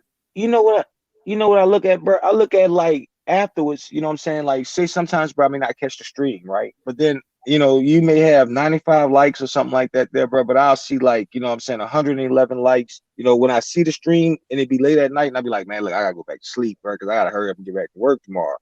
But the next day, I may see, you know, 291, you know what I'm saying, people who watch the show or whatever like that, you know? So, bro, really, upon everything, please hit that like button, bro, so that way we can get this content out there. You know, we can really go ahead on and get something going, please. I ask y'all that there, bro. If anything else, I'm done. Y'all have a good night. I'll be silent for the rest of the night. But I will watch, though, you know what I'm saying, listen to everybody in their comments, bro. And I will not disturb anybody tonight. I promise you. I am not just no fakers. That's all I'm asking. That's it, bro. Who that? Let's win in that. Let's win. We at home. Let's go, boys. Let's go. Who that? Let's go. Big ups. All right. Thank you, brother Pat Rich. We got the family. I'd like to welcome all the family. Thank you, brother Pat Rich. That was well said. Very entertaining. Uncle Paulie next up. We got brother DeWright. And then Sammy's in the building. I appreciate each one of you being here. Big ups to you. All right, Uncle Paulie, the floor is yours, my friend. Welcome to the stream. What's going on, Q and family? How you doing, What's up, my man? What's happening, Paul? Hey, P-Rob, keep that going, man, because for a moment there, I thought I was listening to Storm Shadow give a message from Cobra La. Keep that going. I like that, man. That was an old buddy D. They had that dude, the tent maker, and all that, Sid and Jefferson, all them characters. That brought back some memories there. Yeah, man. But hey, man, that was some good talking, man. That was just old natural New Orleans, man. Keep that going, man. What'd you think about the matchup, Uncle Paulie? How's it playing in your eyes? What the Saints need to do to get the win against the Falcons, bro? Cute. It's run the ball. That's like I was saying in the chat. You know, somebody just racks my brain with this. Every time we face a team that can be run on, that struggles against the run, he gets out there, gets pass happy, want to throw. I don't know why. He's just like a crack addict with passing game. He just can't help himself. You're gonna have to run the balls. You know, I don't know why can't nobody. Coach Chaney can't seem to get that through to him. Mike Martz couldn't get it through him. I mean, like, what was the point in bringing all those guys in when you weren't going to listen to their expertise? I mean, that made no sense to me. You know, you got to run the ball from here on out. You know, that I hate to say it, but if we ran the ball more with Jameis, you know, I felt that Jameis was trying to do too much. I really felt that. I know he wanted to, you know, shine, you know, against his former team. I get that. But he really was I wanted him to run, but then he started running a little too much. And Tampa Bay took advantage of that. I think it was a gutless, low down, dirty, you know, way the guy pulled him down. You know, I completely, you know, blame, you know, Todd Bowles for that, man. I didn't know that guy was such a dirty defensive coordinator because he's the leader of that squad, and whatever he tells them to do, that's what they're going to do. What y'all think? They were playing. That was when they were saying, "Well, Devin White's play wasn't dirty." They were saying, "I'm like, anytime you reach behind, you reaching. You might have not horse collar tackled him, but the area when you grab him from behind right there and you pulling him down in that weird manner, you definitely gonna hurt him. You don't want to hurt him. That's a bad angle anyway, Q. That's a bad angle anyway. But see, even if we was to give them that and we would believe them and said that wasn't a dirty play, what about all of the personal fouls that occurred? What about all of the repetitive late hits? The guy ghosting without his damn helmet, running into the quarterback after the fact. Before they even threw the flags, there were 4 times that the Tampa Bay defense knocked Jameis on the ground twice that I can count it before the flags came. And with Trevor Siemian, it happened twice too before they finally started calling the play. So you had late hits. That's true. You had roughing the passers should have been called. Q. Roughing the passers. Yeah. Devin White standing over Mark Ingram talking crap to him. That should have been a personal foul. They was offside most of the time, jumping offside. They were undisciplined. Right. They were out of their minds, man. So I mean, people saying that they're not dirty, man. No, to the Saints, you don't see the Saints doing that. You don't see the Saints going out and doing that type of stuff. You see Chauncey Gardner-Johnson, and every now and again, Chauncey might do that. Right. That's his character, but the Saints defense don't do that. Right. I even saw Wilfs grab Cam face mask a couple times. No flag. And Cam complained about it. The referee just turned his head. Evans did that. It was a play where, what was it? I think Evans did it to Ladder Daddy. Yeah. He stiff armed him and got his map and pulled his mask down, no call. But at the end of the day, the referees was trying to ignore Tampa Bay stuff until it became too excessive. Tampa Bay just went off the rails with it, and they were forced to do it. And after that, the referees were zoned in on Tampa for the rest of the game. They made themselves that. So I mean, I don't buy all that stuff. They talking about the defense is not dirty. Man, that was too much evidence to the contrary. They were really trying to hurt somebody the whole game. Yeah, but they got hurt. They even hit Mark Ingram pretty hard there. I said, come on, man. The man down. What is you doing? Yeah, and then of course, a late tackle's out of bounds. Guys out of bounds, they tackle. Yeah, man. All of that. That's a good way to hurt somebody. Good way to hurt somebody. Slanging people down. I don't like that, Q. They need to call that more in the NFL all around. You ain't got to slang that man down when you done made the tackle. What's that for? We don't get it. We don't get most of those calls. I was surprised. I mean, because Tampa Bay went off the rails, they went really excessive with it, and the referees could not turn a blind eye to it. Even though they missed a lot of stuff, they missed a lot of holding. They called them for the holding, but they missed a lot of holding calls. Jensen was holding his tail off, and I keep going back to the play and put one in the chat, family, if y'all remember the play where the center for the Tampa Bay Buccaneers, that dirty dog Jensen, grabbed Quan Alexander, around his neck and threw him on the ground. Did anybody see that? Put one in the chat if y'all remember that, because that ripped me. I said, look at that dirty dog. Brother Patrick said that dirty dog did that to him, and I was like, I've never seen a Saints player do that to our offensive lineman do that to anybody. Grab them by their necks and slam them on the ground. Never seen that before. Even Andrews Peter, many times he didn't got beat. He never do that to nobody. You might hook them. You will hook them. but that's what they do. They tell them, listen, listen, it's just the same thing like with the DBs. If you're going to get beat, they tell you, listen, go grab them. Passing will live with the penalty.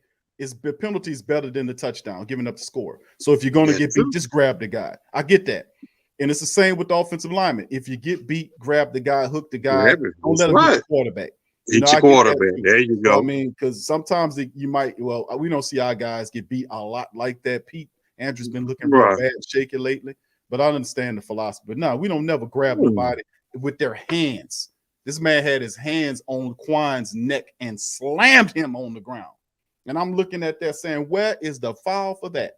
but we don't get no. It's the wonder Quan didn't get injured, Q. He really was. That big joker really put all his weight down on him when he slammed him, too. He slammed him on the ground. I didn't like that at all, man. I didn't like that at all. I'm going to just keep it real with you. But, yeah, Uncle Paulie, you're right, man. We have to watch out for that and watch out for the referees in this upcoming game, too, man, as well. That's another thing to make mention of, watching the refs. And we at home. You're supposed to be at home cooking. Hey, Q. Yeah, like KB said the kitchen is closed. We should have Atlanta's always a thorn in the side.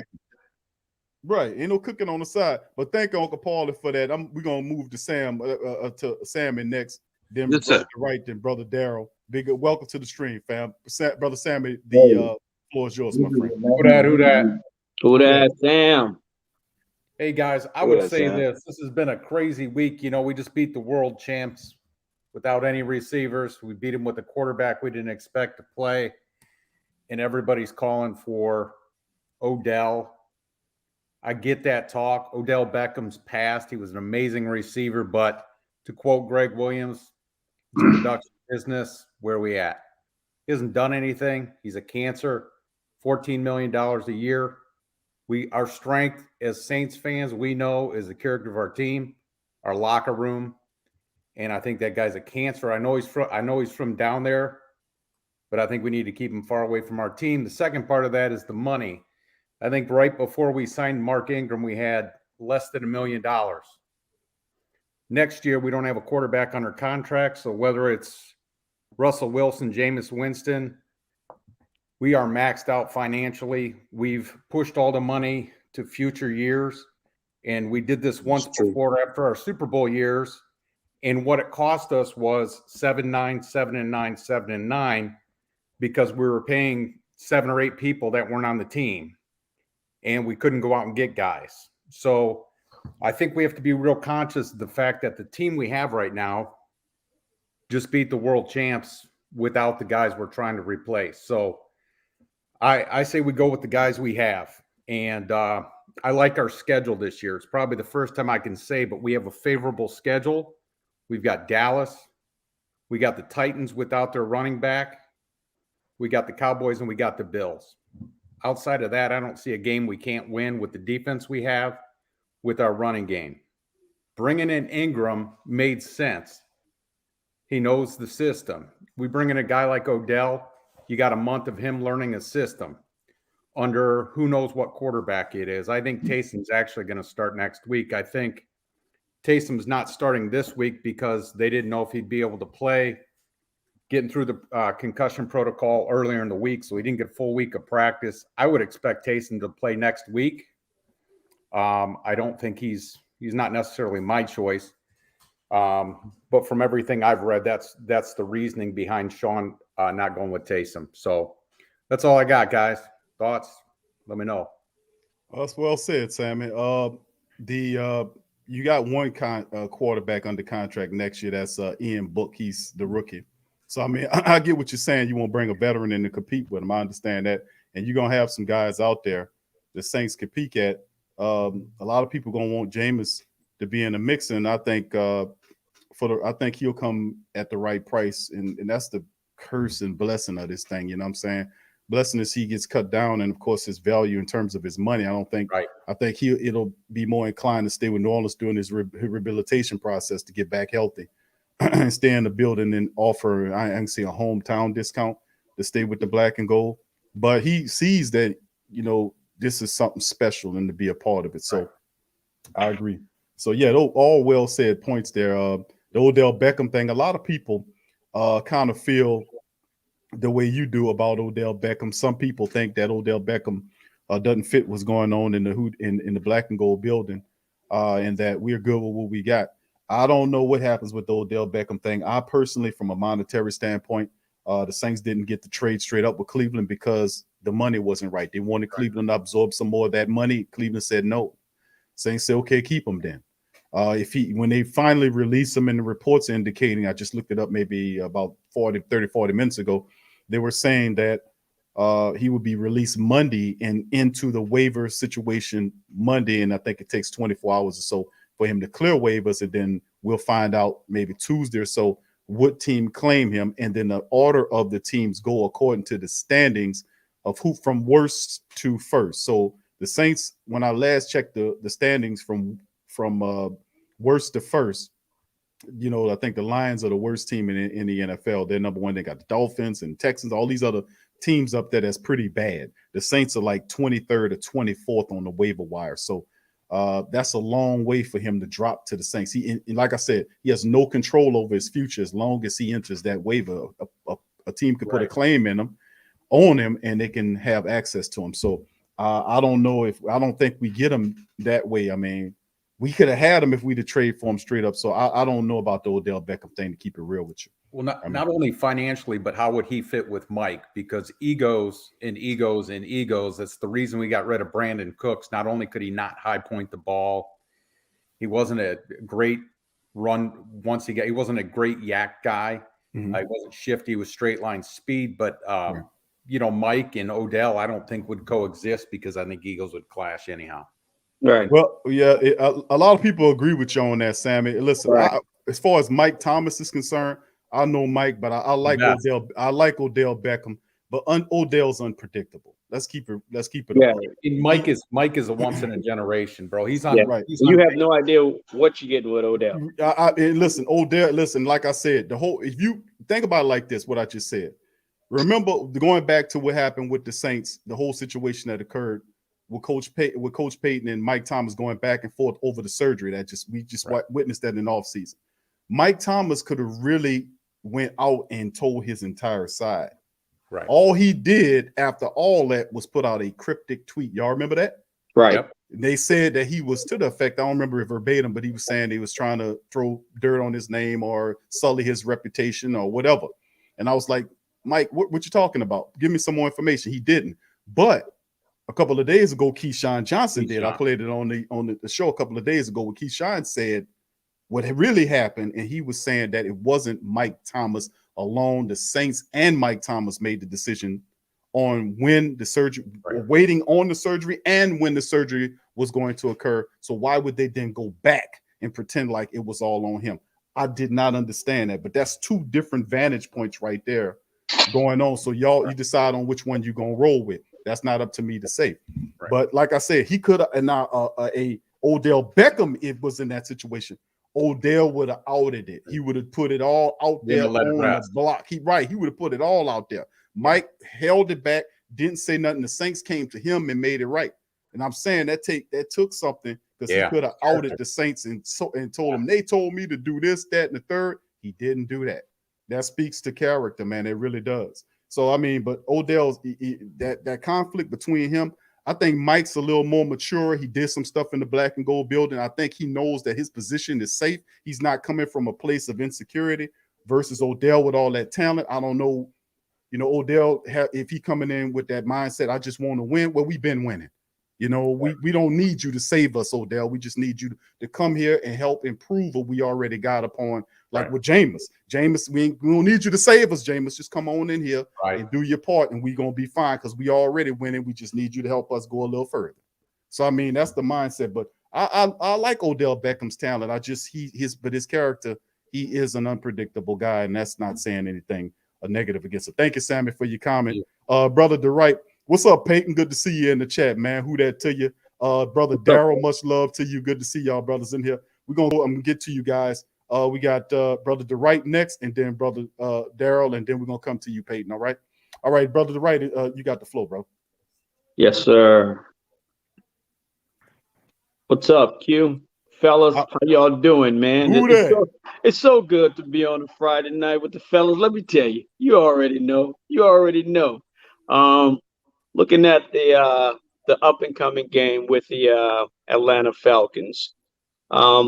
Before we even go to the offensive side of the ball, let's look at the defense, man. Our defense is stellar. And when I say stellar, Q, I've never seen where you got two middle linebackers, maybe three on one team.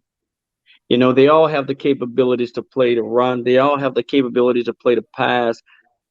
We have never had a secondary that have, three starting corners where anybody can play the number one spot. Our D line, man, you can't even, oh, man. You got Turner coming back, so that means that, there is no slacking depending on who comes in or who goes out. It's still effective. On top of that, you got Dennis Allen, and, just as good as Peyton is on his side of the ball, man, Dennis Allen is a beast over there. I mean, for him to even think, you know what, I'm going to put PJ in the back, and PJ, whatever you see, attack it. Man, that is brilliant. That is brilliant. When you know that, if PJ can get around the ball, he can take it, he can hit. So I need to put him in a position where he's not guarding somebody man to man, but just playing the field. That is genius, man. And as far as the offensive side of the ball, and my opinion about Odell Beckham coming in and joining our offensive side of the ball, everybody that plays for the Saints plays a role. And they all come in with a piece of humble pie. That's my problem with Odell Beckham. You can't come here with your fan club and your entourage because this ain't the place for it. You can't come here with your cheerleaders. This ain't the place for it. Plus, you have a role. Even though Mike is the number one receiver, Mike plays a role. Why? Because the head honcho is Sean. And he gonna tell you how he want it, when he want it, the way he want it. And when you're talking about playing against the Atlanta Falcons, who, regardless to what they don't have, they always play us hard. They always bring their A game. Now, the results don't usually say that, but they always bring their A game. So with that being said, man, look, I don't see us. The only way we take an L is if there's no one show up. I'm going to be honest with you. And trust me, I'm going to be in front of the television. I'm showing up, and I know everybody on this podcast showing up. You heard? Mm-hmm. So that's all I got to say. Why you say that, P? I love y'all, bro. Every Friday, you heard? Much love, brother DeWright. Thank you, man. Appreciate that, bro. Like I said, man, you and Sammy, man, echoing the same sentiment. A lot of family members feel that way. I think like a lot with the black and gold locker room. Remember, and I'm gonna keep it real. Jameis, I didn't want Jameis here. Remember what Jameis was doing, and when he was at Tampa Bay Buccaneers, I did not like that. What he was doing, how he did Lattimore, he incited that fight, pushed Lattimore. He wasn't even playing in that game. Pushed Lattimore in the back of his head. Laddie turns around. Mike Evans spears him. He creates the fight on the sideline. Cam sacks Jameis. Jameis gets up and pulls Cam's face mask while Cam laying on his ground, pulls his face back onto the ground to lift himself up. I remember all of that. I didn't want Jameis here. Plus the Uber drive, all that other stuff he was doing was totally dysfunctional. But the man changed. The man changed and came in and changed his whole mind. That's the character of that organization in Tampa, man. Garbage. Well, I ain't gonna say garbage, man, because I'm not gonna talk mean about the people. But I'm just gonna say it ain't the black and gold organization. It out the black and gold. Let's just keep it a buck. It's not the black and gold. Real talk. So we're gonna go, brother Daryl. You next, and got Peyton after you, and then Rudy. Welcome to the stream, Coach Rudy. Much love, bro. All right, Daryl, the floor is yours, my brother. Welcome on in. Good to see you, bro. How y'all doing, fam? What up, B? How you been, man? How y'all doing? Who that? What are we talking about? What are we talking about? Same to you, my brother. But what are we doing, bro? This Atlanta hate week, right? How we talking about people? We done spent $2 already. It's not Atlanta. Hey, your hand over the microphone. It sounds like it's under water. Brother to right. Your mic sound bad, bro. You sound low. We've been doing quite all right, but we'll be so far. They're going in and out.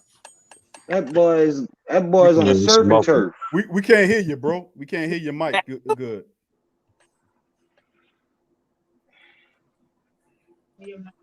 Brother Dwight, you get it right for.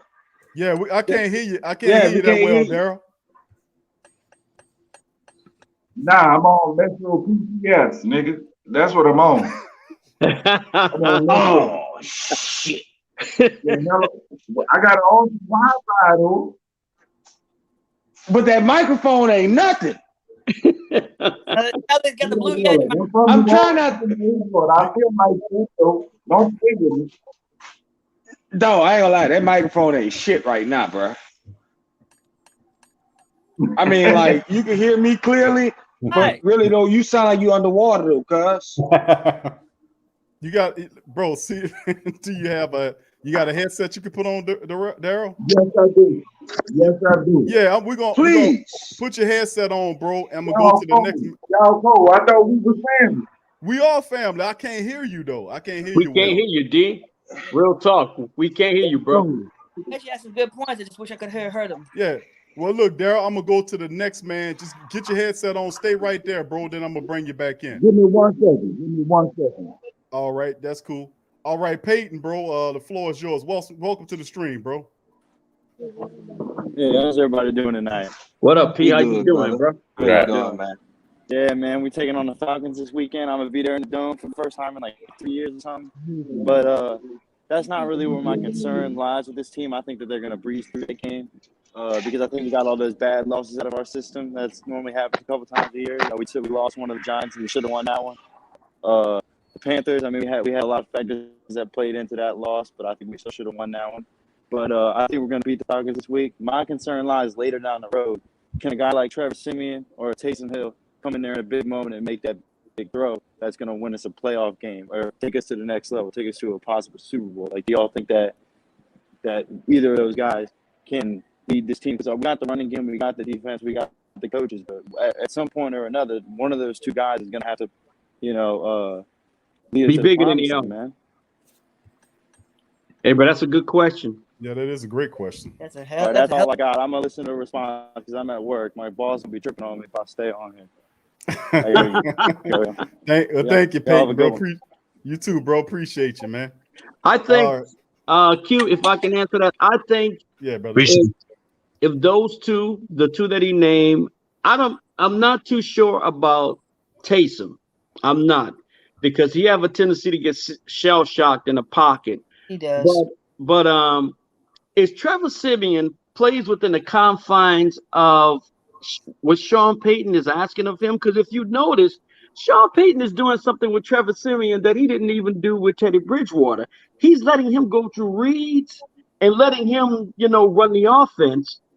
And he's just giving him plays, which is something that, like Sean said, I have a lot of confidence in him. If Trevor Siemian plays within the confines of what Sean's asking, I think he can take us, because even though Sean is doing the game managing, Trevor Siemian has experience and he knows how to quarterback. I just don't think that anybody brought out the best in him. Say, brother D, I think he got it wrong in a way, right? And only reason why I say that is because when we look at it, bro, you got to play within your game, right? You know what I'm saying? So Sean could call the plays, this, that, and the other, bro. But when that defense reacts on that field, what they see, bro, it is up to Trevor to go ahead on and look at it and say, okay, I need to switch out of this. You know what I'm saying? Right. So Trevor Siemian has to be smarter to play his game, chess game. You know what I'm saying? I got to be one move ahead of you, right? I agree. That's the way. And let's see if this guy is smart enough, which I agree that he possibly is smart enough, because he played for the Denver Broncos. He started for them for a while, even beat our ass. Right. And let's not forget he won. So basically, dude, we what'd you say, Coach Rudy? Oh, I was saying, let's not forget he studied under Peyton Manning and won a Super Bowl, and then studied under Drew Brees. So, okay. Well said, Rudy. What are we looking at then? Let's look at this. Let's look at this through Sean's eyes then, okay? I'm sorry, Q. Let's look at this through Sean's eyes. Sean goes ahead on. He sees it as, I can trust him with my offense, and I can trust him to read at least what the defense is giving him. If he needs to switch into an automated run at any point in time, bro, he will do so. Man, trust the Peyton, bro, but trust the man really on the field. We don't know much about him, but we do know that he can get the job done. It's repetition. That's all this is. AP, let me add this. And the one thing that I love about Sean Payton, and we all can agree to this, he always goes to the quarterbacks that he starts and he tells them, tell me the plays you like. Tell me what you like. Yes. And when you tell me what you like, I'll work around what you like. And see what that does to Trevor Siemian, that puts so much confidence in him because he's like, you know what? A lot of the plays that's going to be called is going to be called on the plays that I'm comfortable with. That's the same thing he did with Jameis. He said, tell me the plays you like. So I like where you're coming from, P. So a lot of that authority is on the man that's on the field. So I like that. You're right. All right. Okay. You're Thank right. you. Thank you, family. Let me go to the next family member. Rudy, you hold tight right there, my friend. We got brother Daryl there. Tragic popped up too. We're gonna go to Daryl. Daryl, you got your headset, bro? Everything okay? Yeah, could y'all hear me now? Yeah. Oh Bro. man, 100% better. Oh, bro. that's Way 100% better, man. What in the world going on here? I'm sorry. I'm sorry about that, bro. I'm sorry about that, bro. No, you're I'm sorry. not. I'm sorry. I think I figured out the I'm problem. sorry about that, bro. His dreads was canceling him out. His freaking his shower curtain was literally canceling him out. Coach Rude, stop. Just stop, coach. Stop. All right, Daryl, the floor is yours, bro. Rudy, that's your one. You got two more after that. I'm lightning to you. Come on now, leave me alone. Leave me alone. I do this all day, every day. Good. All right, Daryl, you got it, bro. Just talk. Say, bro, with the Falcons. what we talking about, bro? We talking about we acting like we 2-5 instead of 5-2. Come on now. Chill out. Sean Payton got that. Like I always said was Sway. Trust the Payton. It's trust the Payton. How many quarterbacks have we been winning with? Well, we had Drew, then of course we had Teddy, Yeah. and then we had Taysom, Yeah. and then Jameis, and now Trevor Siemian. So what are we talking about? I think honestly, that Trevor Siemian was Taysom. You still can use. We have a wide receiver room that's not so good, right? Taysom comes to that along with Mark Ingram and everybody else, bro. Traquan has stepped up last week.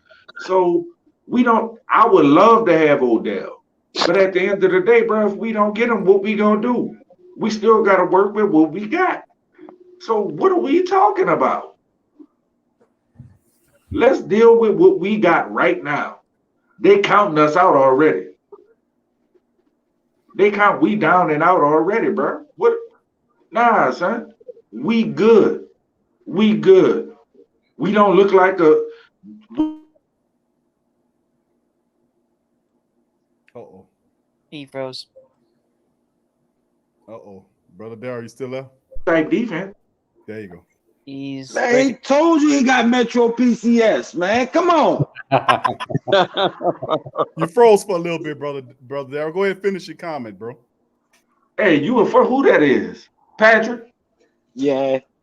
Patrick, put your football helmet on with that shit too, nigga. I know you rode that short bus. They put that football helmet on you for you to stop licking that window, nigga. Stop playing with me, son. All right, brother Daryl. You go ahead and finish your comment, bro. You good? Nah, bro, we good. That's all I gotta say. We good, bro. I know my phone cutting up right now. No, you all right. That's the reason why you got the Metro PCS. No, it froze for a little bit, but we got the rest of that though. Yeah. All right. It's all love, bro. But bro, we good. We good, bro. Yes, I wouldn't worry. Hold up. All right, Rudy, you up next, bro. The floor is yours, and we got Tragic. First of all, I want to give a big who that shout out to all the people in the chat, especially my boy P. Rob and Tragic over here. And nice. There ain't no Browns colors behind you or something like that, huh? You know, I'm just wondering. And Rudy, don't answer that, bro. He picking at you, bro. I know he is, and that's like a what? Like a not That's the 5th time. I don't want to know. I don't know what kind of light it is. Rudy, he's just messing with you, bro. I know. He just made me question like, what color is that thing? I didn't even know. I didn't even paint my walls. Anyways, shoot. But I was like I agree. Like, but maturity and character is key. Like, you can have all the talent in the world, but be the most immature behind it, you know? And to be honest, the money was never right, to be honest. Because we are literally in cap hell, but I trust Mickey Loomis. But if Odell was to come here, he better keep his head down. Because Sean, it will not take that BS from anyone. I mean, Jameis actually ate his home pie, and they would work with Sean. Shoot, even Eli. Remember Eli Apple? How they called him a toxic work environment. I think, of course, that was just a Giants, but Eli did pretty good while he was here. But again, trust the process. And now, to be honest, I wish they still had this one. They should have kept one player, which may probably make a difference the entire season.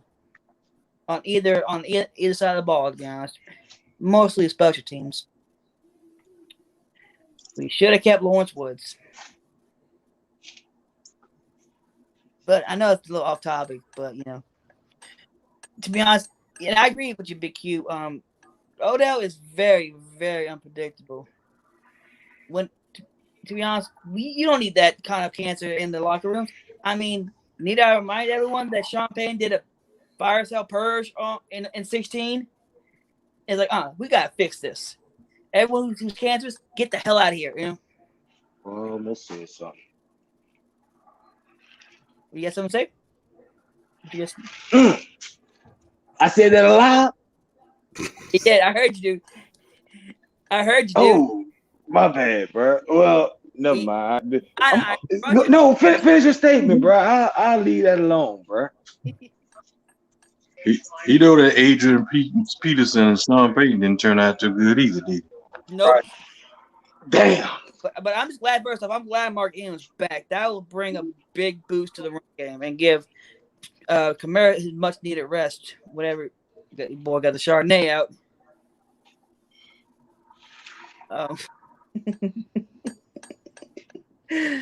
But what was I at? Okay, but anyways, now for the Atlanta game, we just gotta do our jobs, you know. And speaking of defense, and I agree, we have like amazing linebacker, which is scary. I've never seen a linebacker core this scary in years. Speaking of which, by the way, we when I was on the, we actually was on the I actually asked an interesting question on Hootie's podcast. Believe it or not, I asked what would you need. Yeah, it came up with a name called the Doom Patrol. But that's just us though. But for the Atlanta game, like I said, we just gotta do our job. We gotta do our. My keys to victory for that game is basically just maintain possession, like win time possession, get pressure, and literally put Matt Ryan on his butt, and just basically just go out there and go out there. Well, what's the other one? Oh, and cause turnovers. Cause as much turnovers as you can. All right. Well, Rudy, I mean, let me tell you something. You're right. The defense got to fire off. We got to handle business, man. No doubt about it. We got to get pressure on Matty Icy Hot. No doubt about it. We got to get him, put him on the ground. And best thing about it is Cam sacks that man more than anybody sack anybody in the entire NFL. I mean, he gets going for that. And let's not forget the Manitoba Mauler now. The Manitoba Mauler, that dude, like, I'm glad Onyemata is back because even though we only got 3 sacks throughout the whole game. Brady felt that pressure from jump with Onyemata. Yeah, he's damn near unblockable, man. And I remember his rookie year. He had a gift, an ability, a skill to be able to get in the back, and he'll get right back there where the quarterback is. He would push and get there, but the guy would elude him. He'll get back there, but not make the play. You know, that's always been the gift of Onyemata, is the ability to be disruptive. And finally, I think he's reached the point where he's elite level. Passanio with Onyemata back in 18. I imagine him right now. Passanio, if I'm not mistaken, Passanio leads. I think he has. At one time he was the top sacker. So I'm gonna have to check the statistics on that to see. I think they tied right now. Hey, Q, how tall is Passing Hill, bro? 6'7". 6'7". Oh my God, bro! Do you realize the wingspan on this man? He's a massive human being. And No doubt about it. I seen them use Passing Hill and Arnie Ball on the outside. And actually shade Cam on the inside to see what happened. It actually worked out pretty good. You know? But even though, like I said, even if we didn't get home, that pressure is all you need to kind of force a bad pass. You know, just hit him. Like shoot, freaking Cam literally got a sack with just an arm. That's embarrassing as hell. If you get beat by an arm. I mean, Cam's strong though. Cam pushed Brady down with one hand. Well, yeah, he held one guy up and shoved him down. And Brady's what, 6'4"? Yeah. I mean, he pushed him down in the ground, and he not only did he push him down, he fumbled the ball, and Onyemata picked it up. So I'd be giant spot, you know. Right. So I mean, he is 44 years old. Cute. Yeah, but still in all, bro. I mean, it's still. I got to give it to him at 44 years old. That's pretty. That's still pretty good what he's doing. Putting up statistics like that. I'm not gonna tell you no different. That's still impressive. It ain't hitting on nothing against us. Yeah. Right. Two things. First off, did y'all guys see? Oh, you said one question, bro. Ask one. Don't do two. One. It's a two-parter. How did this mother? Oh, go ahead, bro. Go ahead. But first, well, the first was more of a statement, anyways. But did y'all see after the interception, or rather during the interception, how Davis was basically like was taunting, like, "I come on, I want you to move," you know. He was like, "You gotta move, bro. Or are you gonna just stay?" He was kind of like almost taunting, like, "Come on, move. You're gonna get blasted if you do." But now, do you guys think that with the shifts from cornerback to safety, that PJ Williams has effectively resurrected his career? I talked about that last show. Where were you? It's I working my ass off. Oh, man.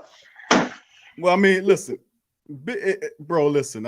We said this before. We said this a lot. Where Tragic is on Marcus here now. Lee? So Tragic, of course, is gonna come on here and defend his homeboy.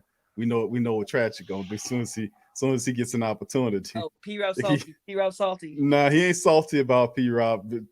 Tragic gonna tell you about him in a minute when he get an opportunity. So he just waiting patiently by.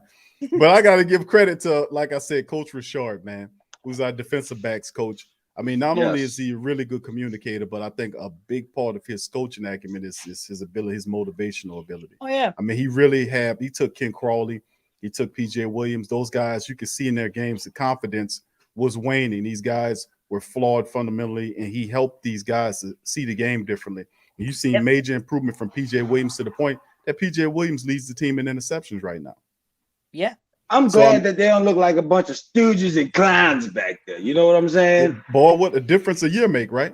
I mean, but that's it's big. So I mean, and Coach Richard helped the resurgence of guys like PJ and Ken Crawley. Crawley, if he would have stayed healthy, would have started the season as the cornerback. Adebo would have been on the bench.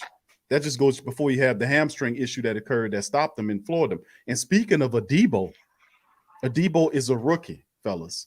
And he's playing the way he's playing is unbelievable, man. Unbelievable. How do you attribute that if not to just his intelligence and his overall skills, the ability of the defensive backs coach and those coaches, the assistant coaches, to get these guys on the same page and make the game simple for them? That's right, simplifying it. Q, if you watch Adebo, bro, he's actually baiting out there, bro. Like he'll let you go ahead on and throw one against him or whatever like that, dude. But at the same time, though, like he'll play off just a little bit. But he knows that he has enough speed to go ahead and catch up to that receiver. So you know what I'm saying? To actually, you know, because he's 6'2", right? You know what I'm saying? You gotta think 6'1". 6'1". Oh, yeah. Well, yeah, but he's lengthy though.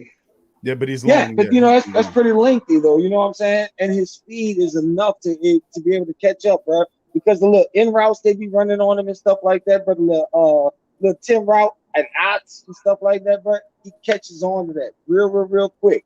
And I've been watching him, and he's been baiting quarterbacks a lot of the time to go ahead and come back into that route and think that they have him, and bam, he's right there on it.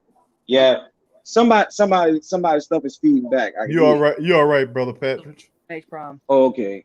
I was just making sure, bro. That's all. But I mean, like, if you watch him, bro, he is his own little island out there, bro. Yeah, he got torched for that Carolina Panthers game by Moore. Definitely. I will admit that all day long. But don't think that man has not had that in the back of his mind the whole time. Bruh, watch when we play Carolina. That's when I want to see him come back out. That's going to be his come out party. I promise you. Oh no, he don't give up yak yards. CD Deuce was giving up them yak yards. Yeah. Paulson Adebo don't give up yak yards. No, you're right. You're absolutely right, brother. But the thing about what CD Deuce was doing, he was going for the strip. Yeah, he was. Which was not what he was supposed to do. You don't do that. You're supposed to hold the guy up, another guy comes in, then you go for the strip. You don't sacrifice the play for the strip, and then the guy broke up the field and got into the red zone. So I mean, yeah, that's something that Chauncey got to stop. He can't just keep, get too opportunistic and wants to try to get a turnover. Most playing good ones streaking up the field. So yeah, he made a mistake on that. You got to hold the guy up and let somebody else come in there and do that. Hey, before you get Rudy, I was gonna move on to Trash. You got one more thing to say? Just a quick comment. Hey, Derek, has anyone ever told you you look like Samuel L. Jackson? No. No. Okay. Thank you, Rudy. All right, Tragic. Welcome to the show, my friend. What do you got to say today? I think you might. Go ahead, Tragic. Hello? Yeah, I can hear you. You on, my man? Okay. Yeah. All right. Like I said, you spoke up for PJ. I wasn't on the PJ tonight, but you was. I wasn't. But facts is facts. The man do have 3 interceptions and 1 forced fumble. That's all I would say. Facts is facts. He look like Vaughn Johnson. But I come to opine on the Michael Thomas situation, and like you were saying, I think a lot of this is on the Saints, and Michael Thomas held a lot back.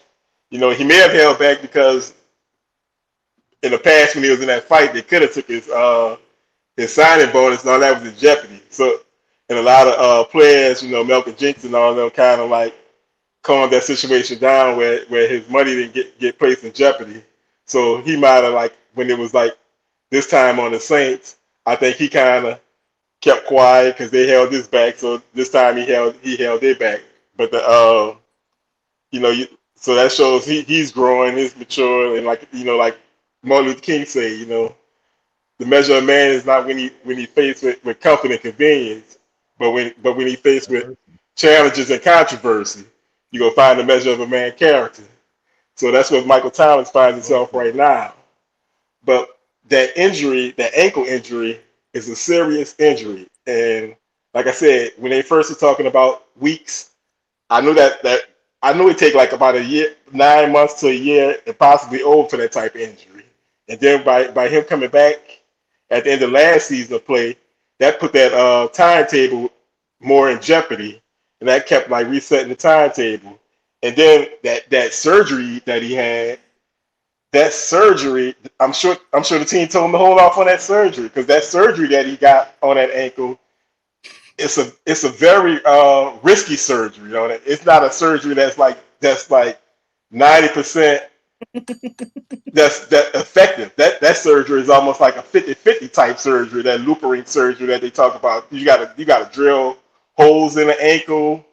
It's not just as simple as going attach and getting other ligaments attached. It's more complicated. You got to get stuff going. You got to thread it. It's a very, very complicated surgery. So I'm sure when they decided to go with that surgery, that was sort of last resort. Let's try this. I think this, his career could be possibly really in jeopardy. So I'm sure when they decided to go with this surgery, it was all right, we try to let this thing heal. Now let's try to have this surgery, because that's a very risky surgery. That surgery is not like a you get the surgery and you just automatically good. So that's why they held off on it, not getting it last year at the end of the season. That's well said. Yeah, you have been saying that, Brother Tragic. You have been saying that a lot about that surgery. You mentioned that when all this popped off with Mike Thomas about the surgery, he was talking about that, and you're absolutely right. And I remember when you was talking, I was researching the actual procedure and the injury itself. And remember that, family? I was showing the medical reports of how long that it take for such an injury to heal.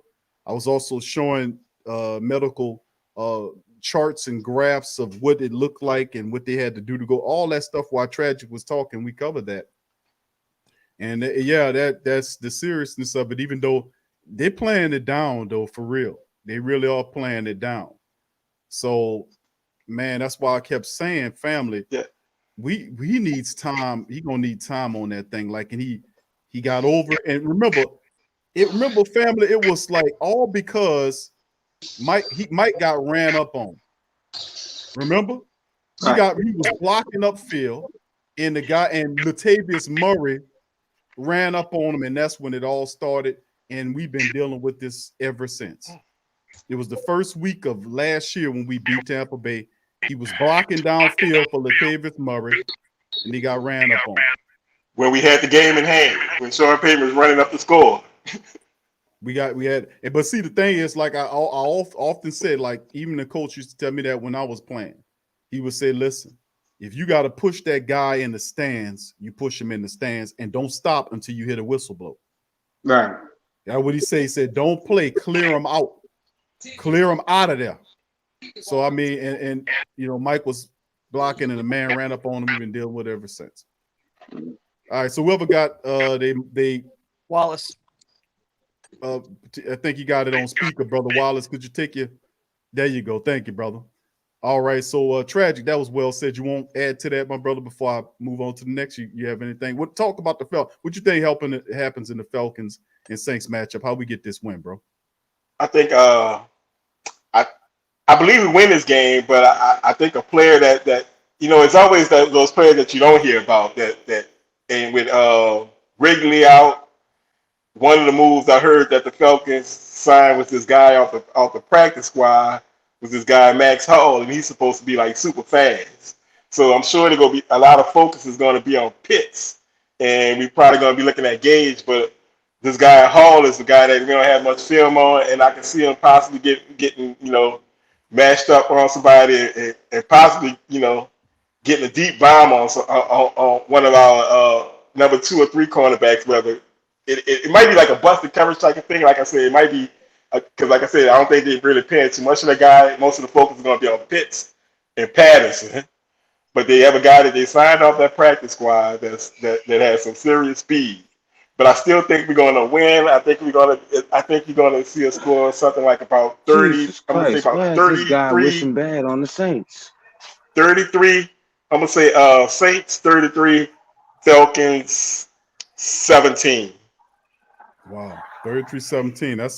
That's we knocked the hell out of them in that one. All right, well, yeah, and we got to get to him. We got to sack him. We got to get to him. How many interceptions does PJ have? I think PJ might force a fumble this game. No interceptions? I think you have a big hit. You got the hit stick on. You got the Madden hit stick on, and you gonna force a fumble this game. All right, there you go, brother Tragic. He gonna say a forced fumble. I love it, man. That'll work. All right, brother Wallace. Thank you, brother. I don't like that points that he gave him on a freaking busted coverage. All right, let's move. Let's go to brother Wallace, and then we got brother Prime in here as well. Brother Wallace, can you hear me?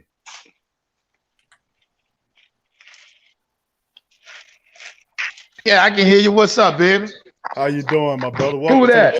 Who that? Yeah, you're right, man. I appreciate it, man. How y'all doing?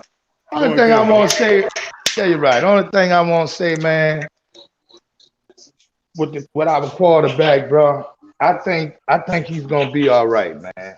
I really do believe, you know. I know we're gonna win this game Sunday against Atlanta. I just know we're gonna win this game. I think this is gonna be one of our better games than what we played Tampa Bay last Sunday in the Superdome. I just see all good with the Saints, man. Only thing that we need to do, bro, just stop all this so quick to get every receiver that that's out there, all to come to Saints, all to come to the Saints. Man, let's appreciate what we got, man, and deal with what we got. We got a good team, bro. Offense and defense. I agree. We just got to cut all that shit out, man, and just sit back and watch these boys play football, bro. You know what I'm saying? Because ain't none of us that can go out there and do that shit. That shit ain't easy, bro. Believe me. You know, I think we 5-2. We all right. Because like your boy was saying, after we beat a few more of these teams, our schedule gonna get easy.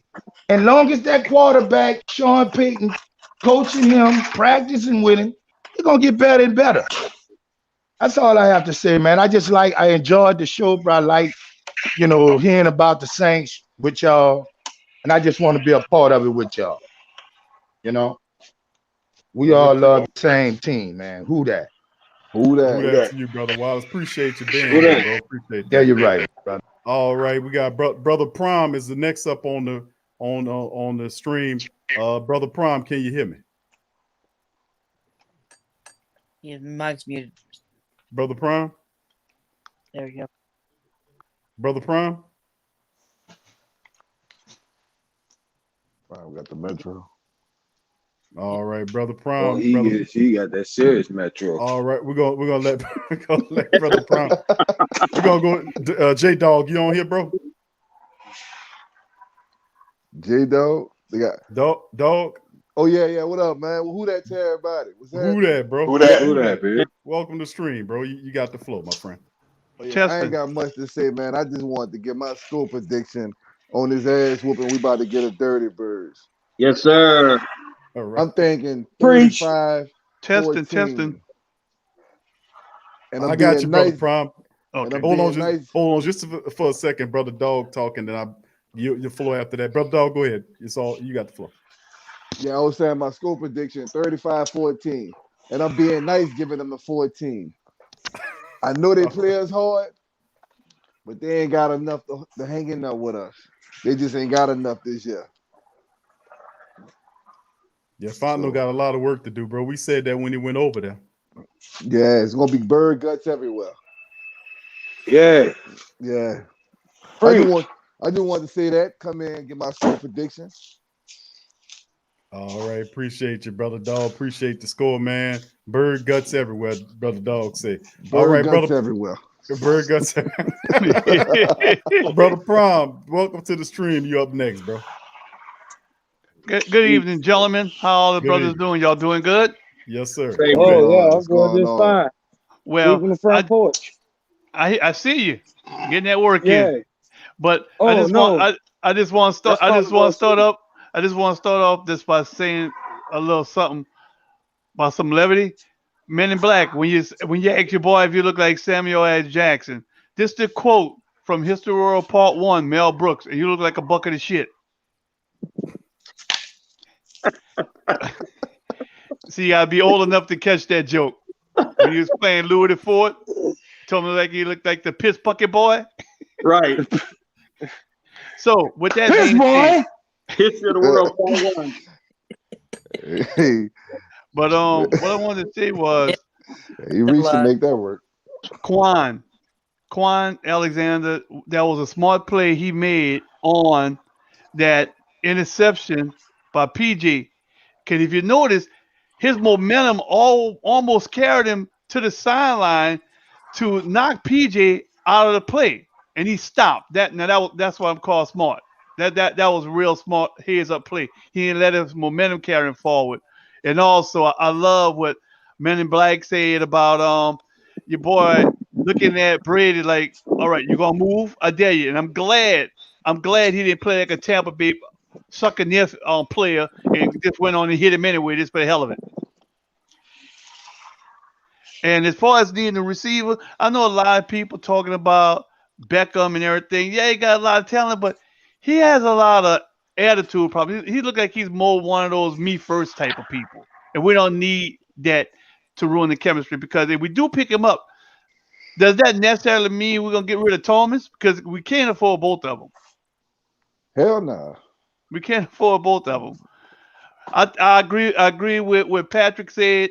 Brother Patrick said about let's just deal with the players we have now because these young bloods are getting experience. Just imagine how they're gonna be next year after a year experience facing regular season games. Now, as far as the game that's coming up, we have to run the ball, run, because Atlanta sucks against the run. And I look at it this way. I would like to see a high scoring game, but look, a win is a win. I would say 24-14 or 23-14, something like that. But I went back and I looked at some film on our new quarterback. He's not bad. He At was all. playing good. He was playing good for Denver, and he can't throw a deep ball. He can't throw a deep ball. Is this something he had to fall out and they just sat him down? Because before they sat him down, I think he had like a record of 8-6, something like that, which is not bad at all.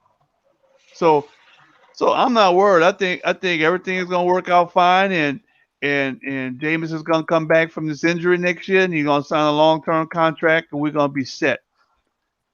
So, you have any response to those statements on Big Q? Nah, brother Prime, the Jameis Winston thing, I think he does rehab, and I told family members, I think a lot of the Great Saint think tank agree with me on that about the curse and the blessing of Jameis Winston's unfortunate injury is he rehabs with the Saints, and I think because of the injury, that kind of tends to drop your value a little bit. Perhaps he then locks in for a couple of years with the black and gold at a good rate. Because prior to that, we were looking at, a pretty, nice chunk of change from Jameis to come back on a multi-year deal. And of course, the vision of the team moving forward is also a big thing. The Saints are building a young, really good team behind some of really solid players, Ramczyk, Laddie Daddy, Chauncey Gardner-Johnson, Davenport's supposed to be in the mixture. Love what Quan Alexander do. I absolutely love Peyton Turner. I love Pete Werner, Adebo. These guys are terrific, and they're assets, really good assets for very productive players, and futures are very bright for these guys. So the Jameis thing is intriguing because once he finally gets it, man, it'll be something special. Yep. I would love to see what Ian Book's role is in it because, like Brother Sammy alluded to it earlier, he talked about Taysom Hill, Jameis. All these guys are not under contract next year. Book he got drafted this year, so the Saints have him. He'll be the only quarterback locked up here. Coach Payton loves this guy as well. Trevor Siemian is also a free agent as well, so you can also get him back on a cheap deal. That ain't be nothing to get him. But Book's future, what is that looking like? So there's some questions, but I think that depends on this season too, with how far the black and gold goes. If we ride the running game and operate the play action, keep the turnovers down, execute properly, defense comes to play, special teams come to play, we can have a deep playoff run. Because that's where really, I don't know if a lot of the family realize that's where Jameis excels. He's a real good play action pass quarterback. And as far as Adebo is concerned, he has the perfect height, and also he does the most important thing of all that a lot of cornerbacks the last 10 years or so don't do: tackle first and then try to get the turnover. Because didn't see the Deuce learn his lesson from 3 or 4 years ago when we was playing San Francisco, and he was trying to strip the tight end, and the tight end carried him and somebody else like an extra 20 yards. Just tackle people and get them on the ground.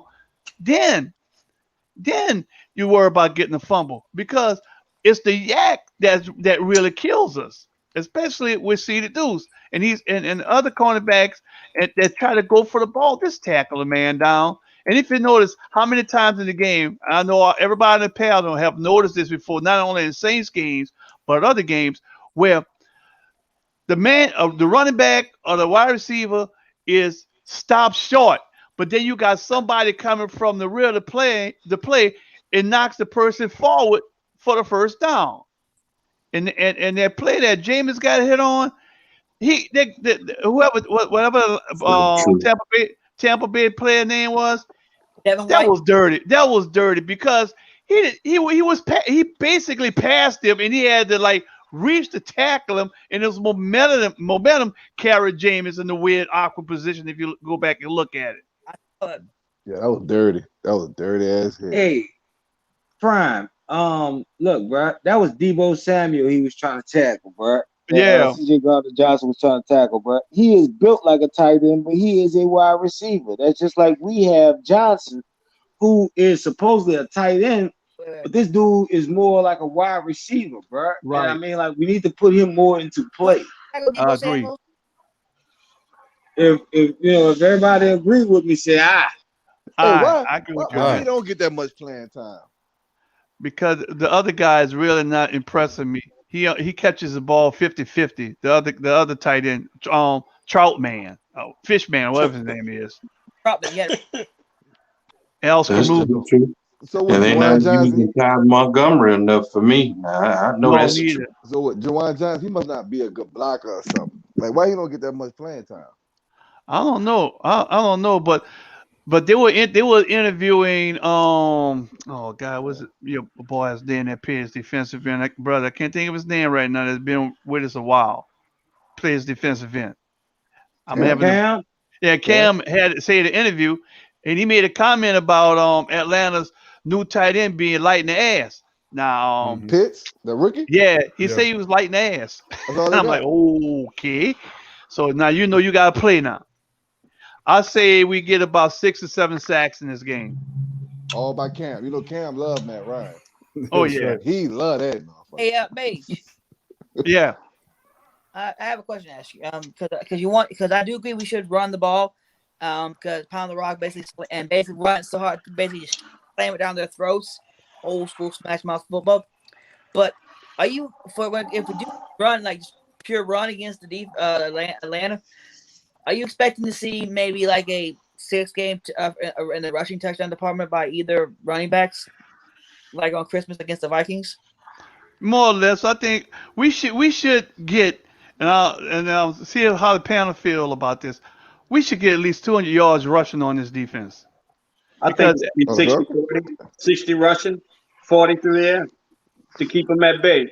Yeah, because after we play them, we have oh God, who we have next? We have the Titans. The Titans. Before the Titans, we play somebody else, so that's not as good. No, it's Atlanta Eagles. Yeah, Atlanta Eagles, the Titans, and then I think Buffalo. Buffalo, and then the Cowboys. Yeah, right.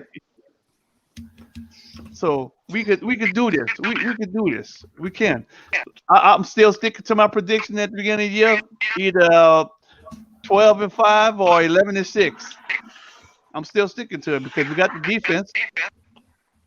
I got a question. If Trevor take us to the Super Bowl, do we need Jameis moving forward? Yeah.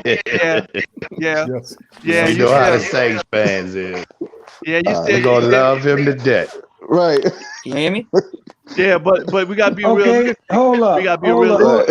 You just asked the question, right? You just asked the question that was just, there. All right. When Nick Foles took the Eagles to the Super Bowl and everything like that, he was still starting quarterback. Man, we ain't the Eagles. I don't. Yeah, but he's making a parallel. You're making a parallel. I'm making a parallel to what's going on. You know what I'm saying? What you're saying, right? Yeah. And ever since that Super Bowl, Nick Foles hasn't been setting the NFL on fire. How old is Trevor? I don't know why I can't hear y'all. That's a good question. How old is Trevor Siemian? I think he's 29 now. Yeah, he's about that. He's a couple of years old. He's still young. Him and James, yeah. But you see, it's possible. It's possible. I wouldn't be. Now, I have a question for the panel. I have a statement for the panel, and I'll see how y'all respond to this. If we do get to the Super Bowl with Trevor, that's a big argument right there. Why Drew Brees has never won MVP because it's the system. Why you gonna throw that out there? Huh? I think. I mean, What you gonna throw that out there for, Prime? God damn. It's a recipe, though. I mean, if you think about it, we done seen numerous examples of teams who didn't have stellar quarterback play, went to the Super Bowl, won it. I mean, you don't always have to have an elite level quarterback at the top of that thing. Just a guy that don't turn the ball over and hurt the team. The Ravens, prime example. But remember what Baltimore did. I want to say Trent Dilfer, and whatever happened to him after that. Talking about Flacco. Yeah, well, Flacco, yeah, that too. Was it Trent? What was Trent Dilfer's numbers? And Brad Johnson. It was straight defense on numbers with Trent Dilfer. He was what was his numbers were 11 and 14 that year. He was 11 touchdowns and 14 interceptions. I want to say. I want to pull up his numbers that year. Damn, in a year? God damn. Yeah, he was. The offense was ranked. The offense was a ranked high like ours isn't, because you see, NFL.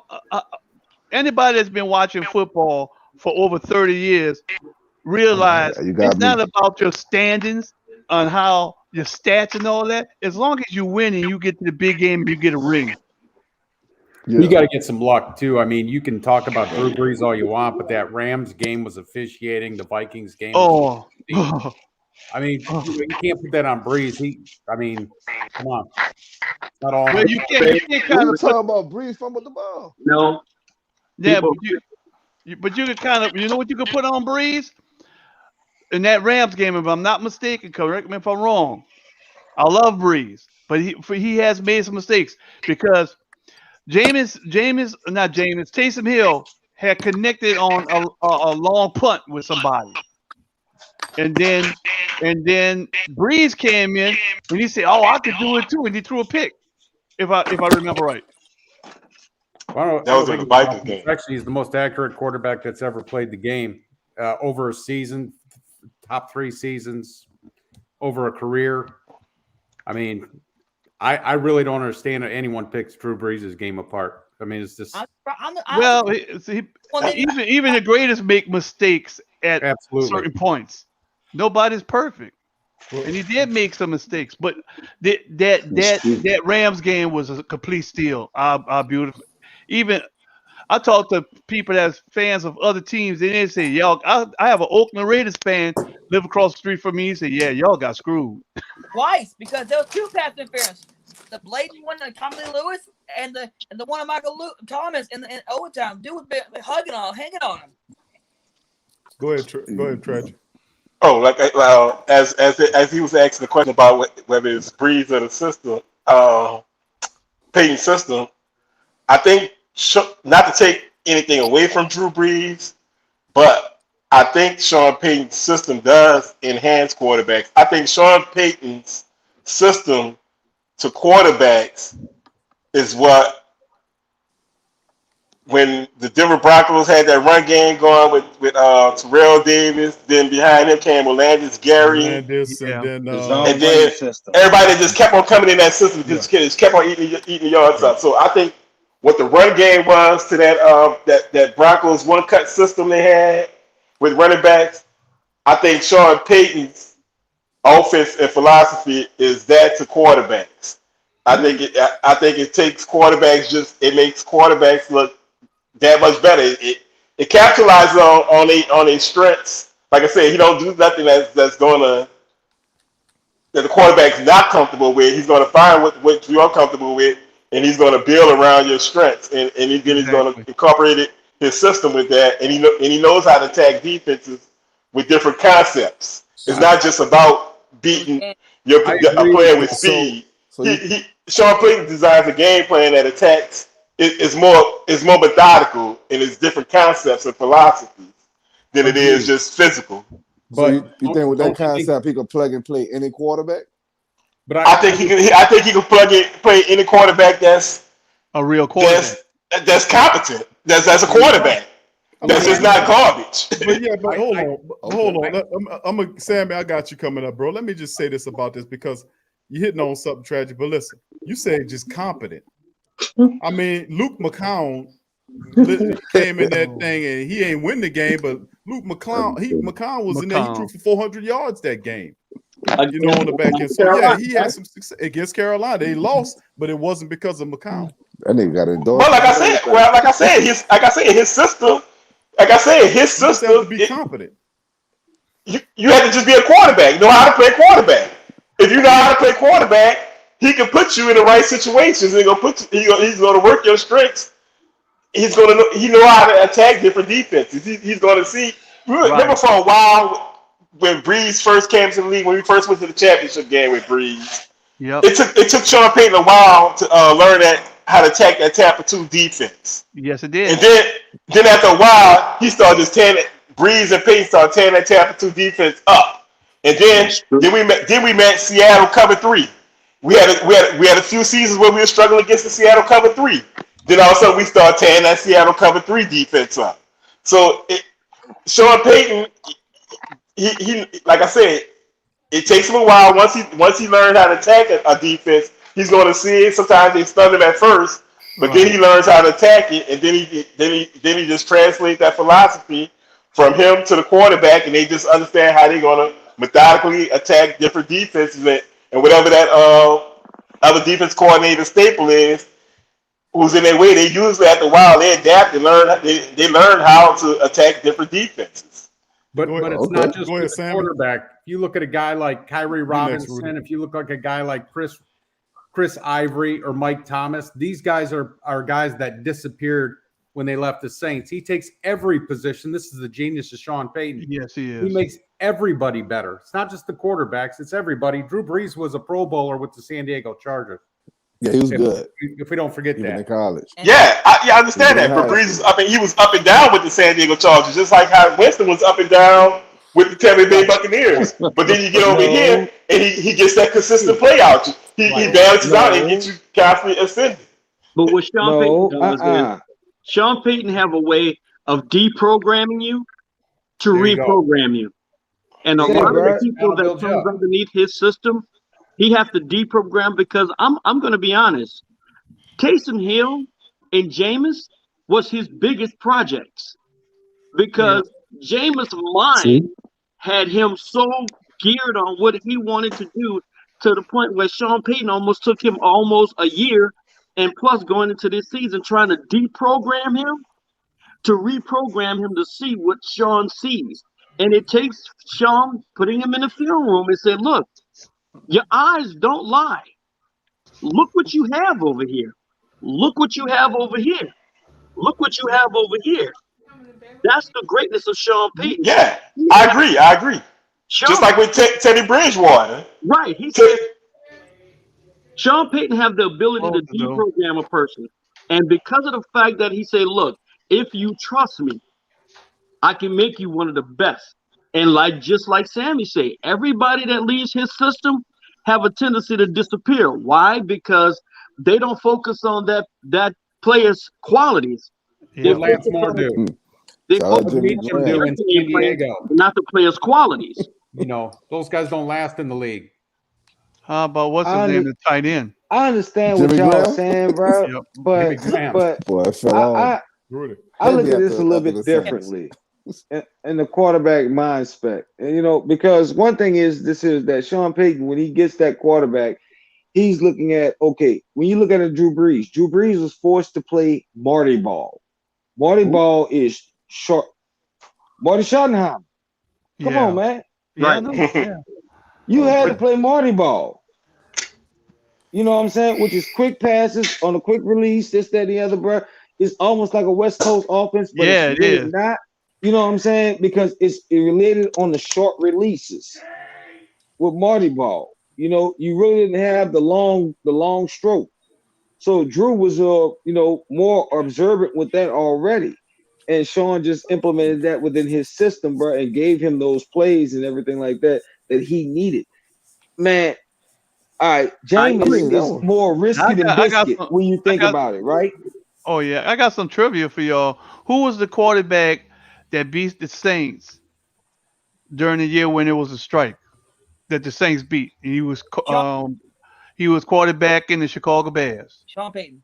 Sean Payton. Sean Payton actually lost the game. Isn't it ironic how he became the coach of a franchise that he played against in a strike? That's just some amazing little tidbit of history there. But if we look back at Teddy Bridgewater, those first few games with Teddy Bridgewater, everybody say how Teddy Bridgewater don't push the ball downfield. Those first few games, Teddy Bridgewater was playing conservative, but by the time it ended, right before Breeze came back, Teddy Bridgewater was pushing that ball downfield in Sean Payton offense. Right, that's true. And Bridgewater's nature is naturally conservative.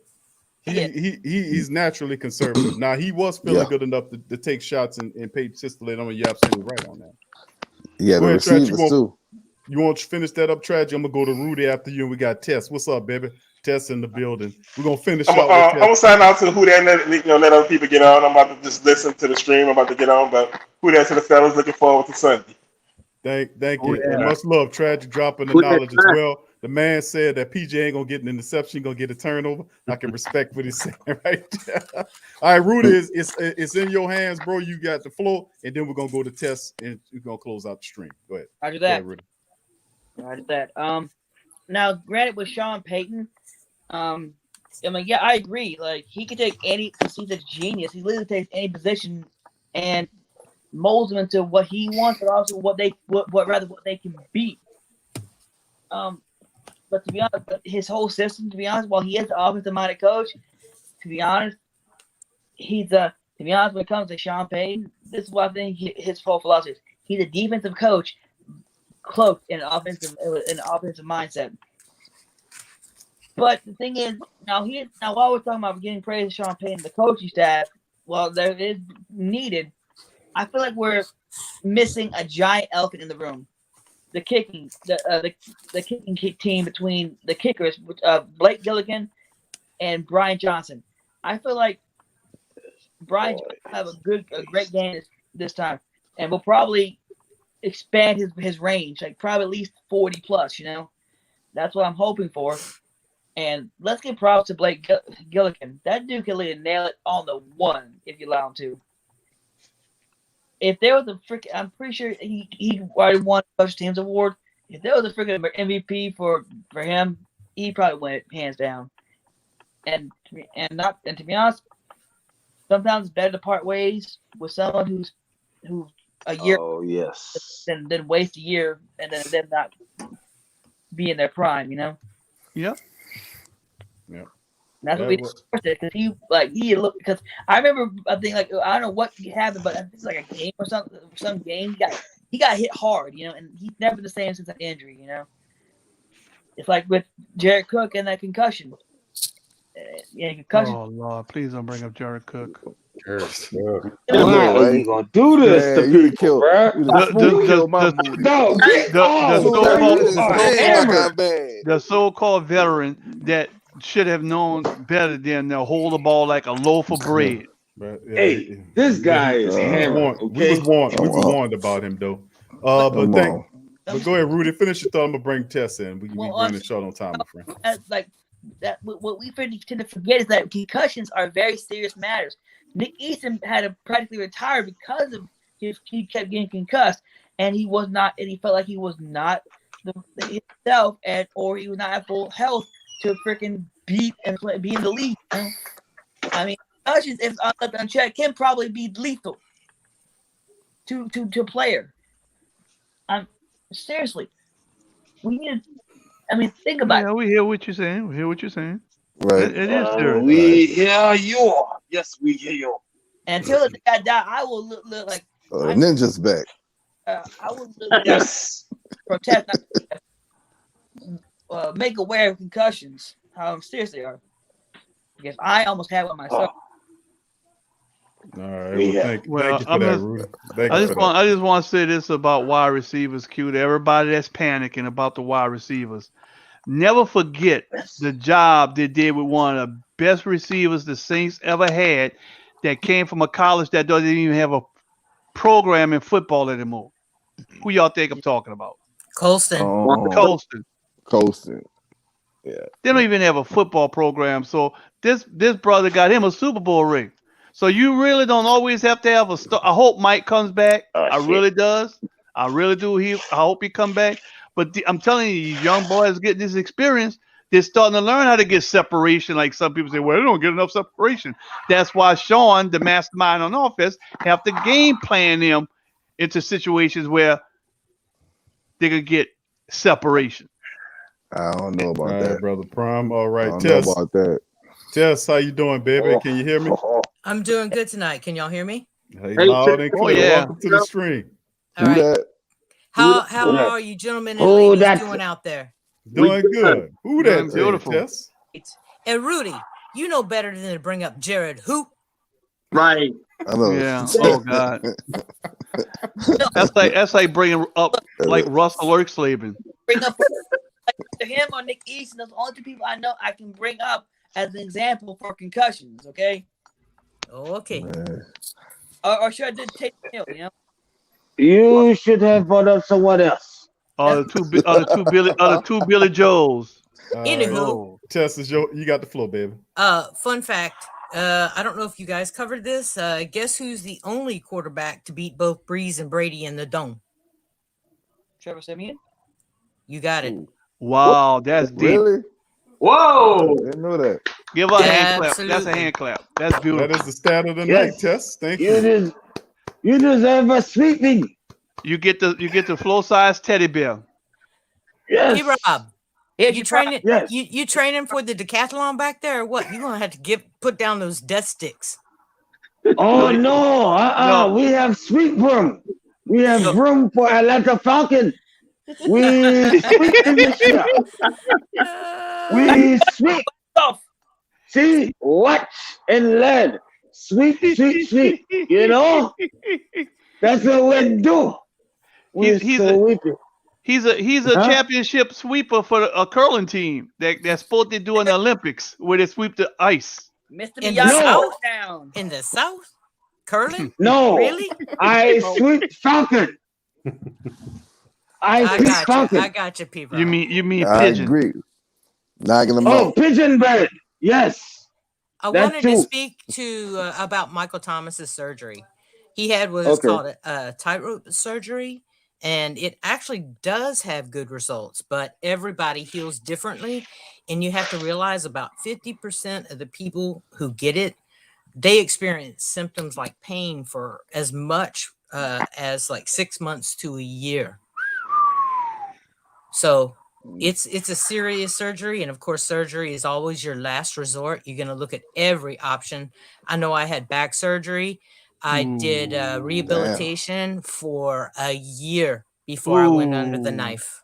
A year. And then it took me about a year of rehab after the surgery. Of course, I'm not a professional athlete either, and of course I wasn't 28 when I got it, so there's a difference, but everybody heals differently.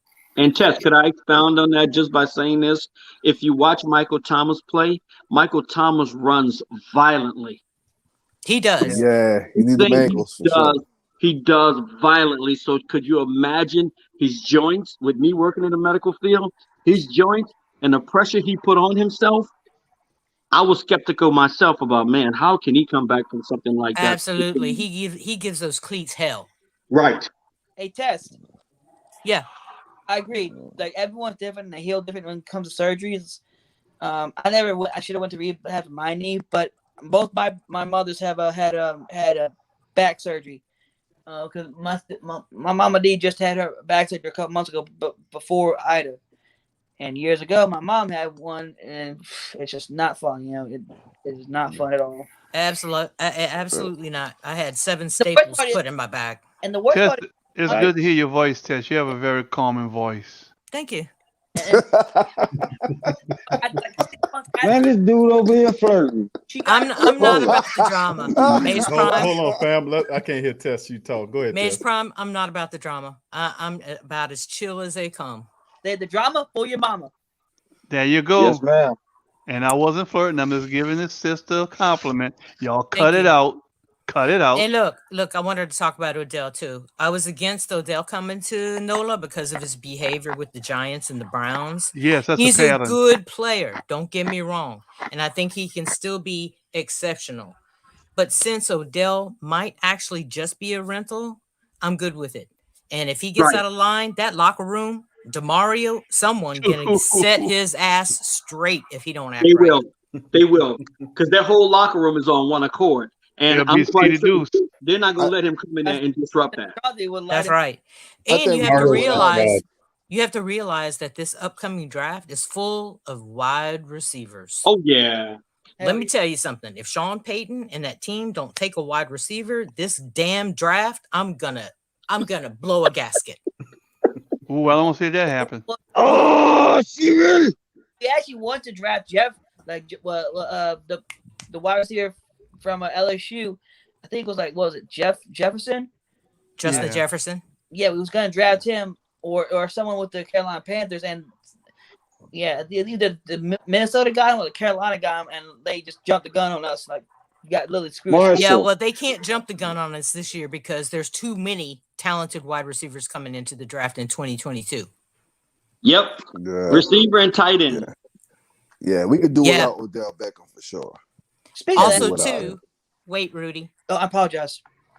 So, also, too, talking about the secondary, I think people don't give Malcolm Jenkins enough credit when he came in last year. He improved the communication almost immediately. All right. He sets a level of play. This is standard. He's the standard. Yes, and then when Richard came in, the communication, I think it further improved, and then the technique has come along even better, really nicely. Malcolm's still suspect to me. You get 3 Buckeyes in your defensive backfield, you're doing good. There you go. Screw the Buckeyes. Okay, I have a question. I missed the first half of the show for the show, but I do want to know everybody's opinion. So, who do y'all think gonna finish out the season at quarterback? Y'all think it's gonna be Taysom, Trevor? Trevor. Think that he gonna take it through? Yeah. A whole heap of Trevor with a little sprinkle of Taysom. Yeah, Taysom gonna have to take it easy since he got that concussion. Taysom gonna have to take it a little easier now. He's not gonna be able to go head first anymore. So, all right, let's have some real Y'all talk. want my honest opinion?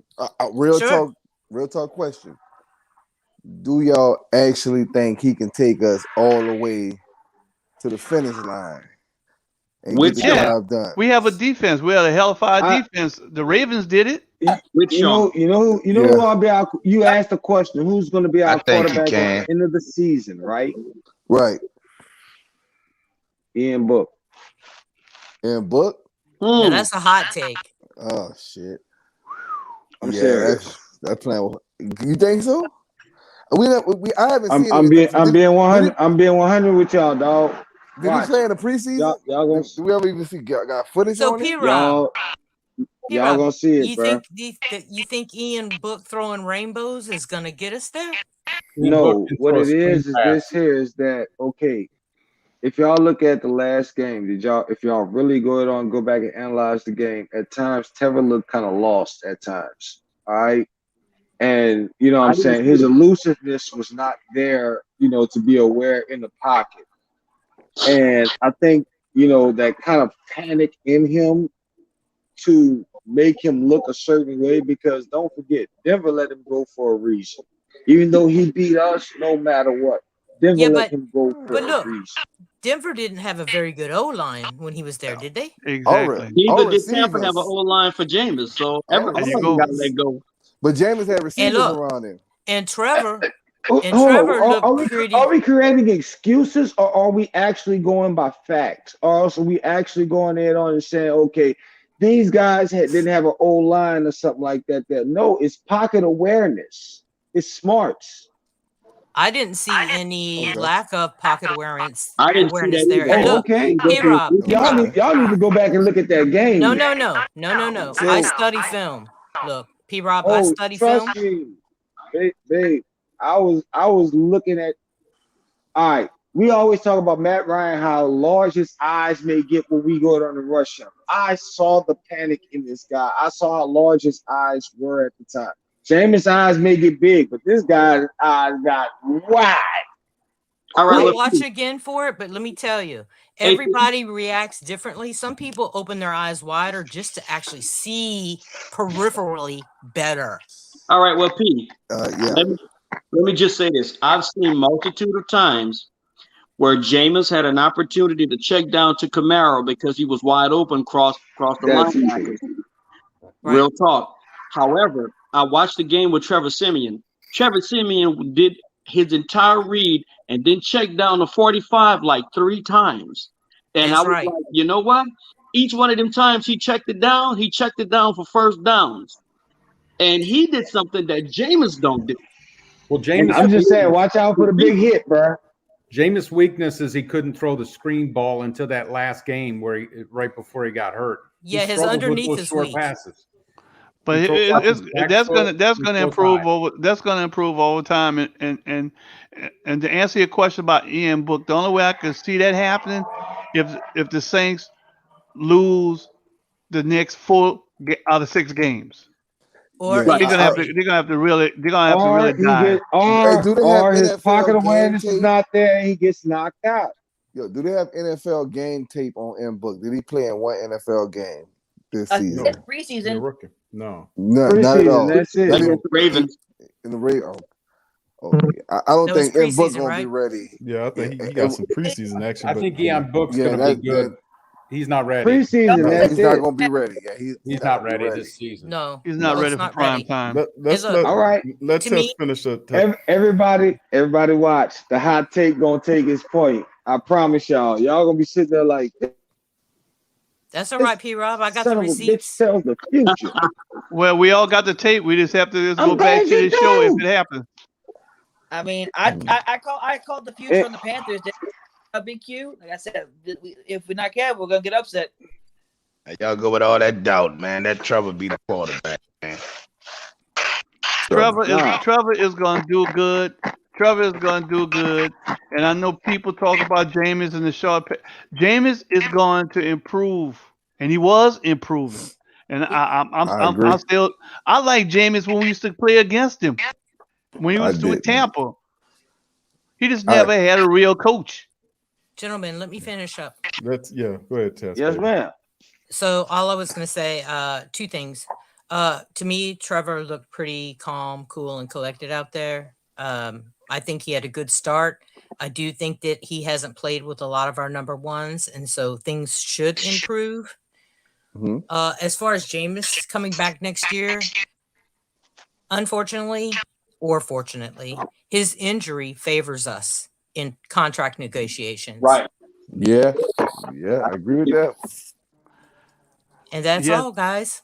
I agree with you on that because that can help us with some of this magical money moves that Mickey does. Mickey and Kai. I don't know how They do Mickey that. do it, but he do it. Money jiu-jitsu. Right? Money jiu-jitsu. Right? I don't know. I think Big Q, you coined the phrase Mickey Mouse Loomis. I took that up, man. Mickey Mouse. Look, Mickey makes He the make- money moves, He but make things happen. Kai Harley does all the calculations. He is He's the the magician one in that his own learned right. how to That's put right. in escalators. He's the one that knows the incentive laden Mhm. contracts. So Family it's years. Kai. Mm-hmm. Yep. All right, gentlemen. Thank you for having me. Gentlemen and ladies, should I say? Y'all have a Tess. good night. Tess, appreciate you, Queen. Appreciate you, baby. Who that to you, Tess? Yeah, to be honest, this injury will actually turn to favor us. But at the same time, there's one thing I was glad to see Jameis do. Like, he didn't do much of, but when he did, it was amazing to watch. And that was when there's nothing there, just pick up a couple yards with your legs. You know, I'll throw the ball out of bounds. that too. But He was learning. We didn't see Breeze do that a lot, so to see that actually in the offense was kind of it was refreshing. Like, It was. He got it with his legs. See, believe it or not, he was I actually like talking up Tampa's defense. He was our leading rusher at the time. You know. I did like that. All right, fam. I hate to cut it short, but I got a Pelican post-game report coming up in a little bit. I've been kind of cheating and watching while we talking and paying attention to y'all and looking. Pelicans trailing by 10 right now to G State, 65-55. We'll be doing the Pelican post-game report tonight. We'll be talking about and breaking it down. DC will be on there with me. We'll be having all the flockers in the building. So with that being said, listen, I'd like to thank my illustrious panel, man. The great Saint think tank and the entire Who Dat Nation in the building for y'all being and representing. We had a terrific stream. And once again, a great collage of black and gold information. We had a discussion. That's like, I just love talking to you guys. A lot of great points that the Who Dat Nation bringing up. So much love to everybody, man. Appreciate y'all. Big Q, one thing before you leave. I want to say to you, I'm gonna keep this clean. From Blazing Saddles, Mel Brooks told, what's his name? The guy told Mel Brooks in the office, well, you have a way with words, but I'm not going to say what he actually said because it's inappropriate. If you catch my drift, just look at the movie. Well, if you ain't that civilized. Okay. But tell DC I said, hey, Big Q. Much love to the fam. All right, Big Q, big dog. All right, thank you for having this show. It's way much better than WWL. 40-10, Saints win. They didn't hire us for sports analysis and sports. I would like to see a 40 burger, but I don't care as long as they win. But I know they're gonna win. I know when we see the Jets down the road, we better beat the hell out the Jets because everybody else doing it. Well, yeah, we got to make it look good when we do. One against Cincinnati. 35-14. 23-14. But I'm hoping for 45-10. 31-10. I say 20. What is it? 28 to. I say 27-20 or 28-21, something like that. I would even say 28 to 17 even. It's somewhere in there. I'm throwing it somewhere in there. It's somewhere in there. Sacks. How many you say, Q? I say 6 or 7. I say 3 or 4. 3 or 4 and 2 picks. How about to say the over under on picks? 2 or more. Oh, you take what? I say 2 picks. I'm looking at 3 sacks, 2 picks in the matchup because they're gonna get to Matt Ryan. That's what they do. The Saints will get to Matt Ryan. They're gonna be amped in the dome, supercharged. No Julio, no Ridley, Julio, none of that. So Big Q, who's scoring 14 points on their team? Who's scoring the 14 points? Yeah, who gonna score 2 touchdowns on their team? On our defense. Well, I mean, we gave up 3 touchdowns to Tampa Bay last game. They busted coverage. And we give up the Giants too. We gave it up to the Giants. We every now and again we flub, but then we stiffen. So they're all giving up 18. They might get a fumble. They might get a fumble from a. They might get a fumble. Saints all giving up 18. The defense is giving up 18 a game. So that's what it is. They're giving up 18 a game. So they're going 2 scores there. Yeah, it makes sense. That makes sense. Correct me if I'm wrong, but wasn't Cyril Grayson on the Saints practice squad at one point? Yes, he was. Take a look at him. We should. That's what. We gotta let Big Q go, man. All right, Big Q, dog. All right, Big Q, later. Appreciate you, man. All right, Big Q. Who that, fellas? Make that money. Make that money, everybody. Yeah. Well, all right. Like you always say, welcome. Number 1 sports talking D. We ain't like the Falcons, we won't blow the lead. Look, all we talk is who that, who got cut and who back. Rookies and the vets, players you should look at. It's the sports coma, you don't wanna miss it. Got the pre-game, party, post-game statistics. Get a visit for Sway, maybe DC or 5. It's the hottest thing smoking, Big Q and the guys. Go to YouTube Live, make sure you subscribe. Interviews inside the Saints locker room high. Talk to Drew, Jordan, Zach, Peyton, New Orleans, Who Dat Nation. Best believe when I say we bleed gold and black. Ain't a miracle or rivalry could ever hold us back. No, Beastquake, Bounty Gate, let the truth be told. It's the sports coma, all we know is Saints Super Bowl. Yeah. You're listening to the Sports Coma with Big Q and the guys on the PRO Media Network.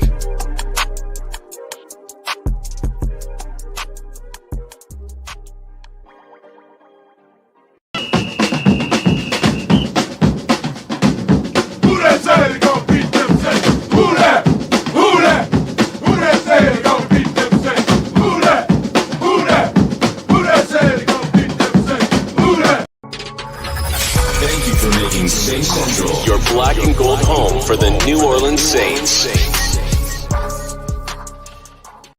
TheWhoThatDaily.com. That's right, TheWhoThatDaily.com. Your one-stop shop for everything New Orleans Saints, New Orleans Pelicans, LSU Tigers, even the top flight boxing news. So if you're a Who That and you're looking for a place to stay up on your team, TheWhoThatDaily.com is your site. TheWhoThatDaily.com for the sport Who That in all of us.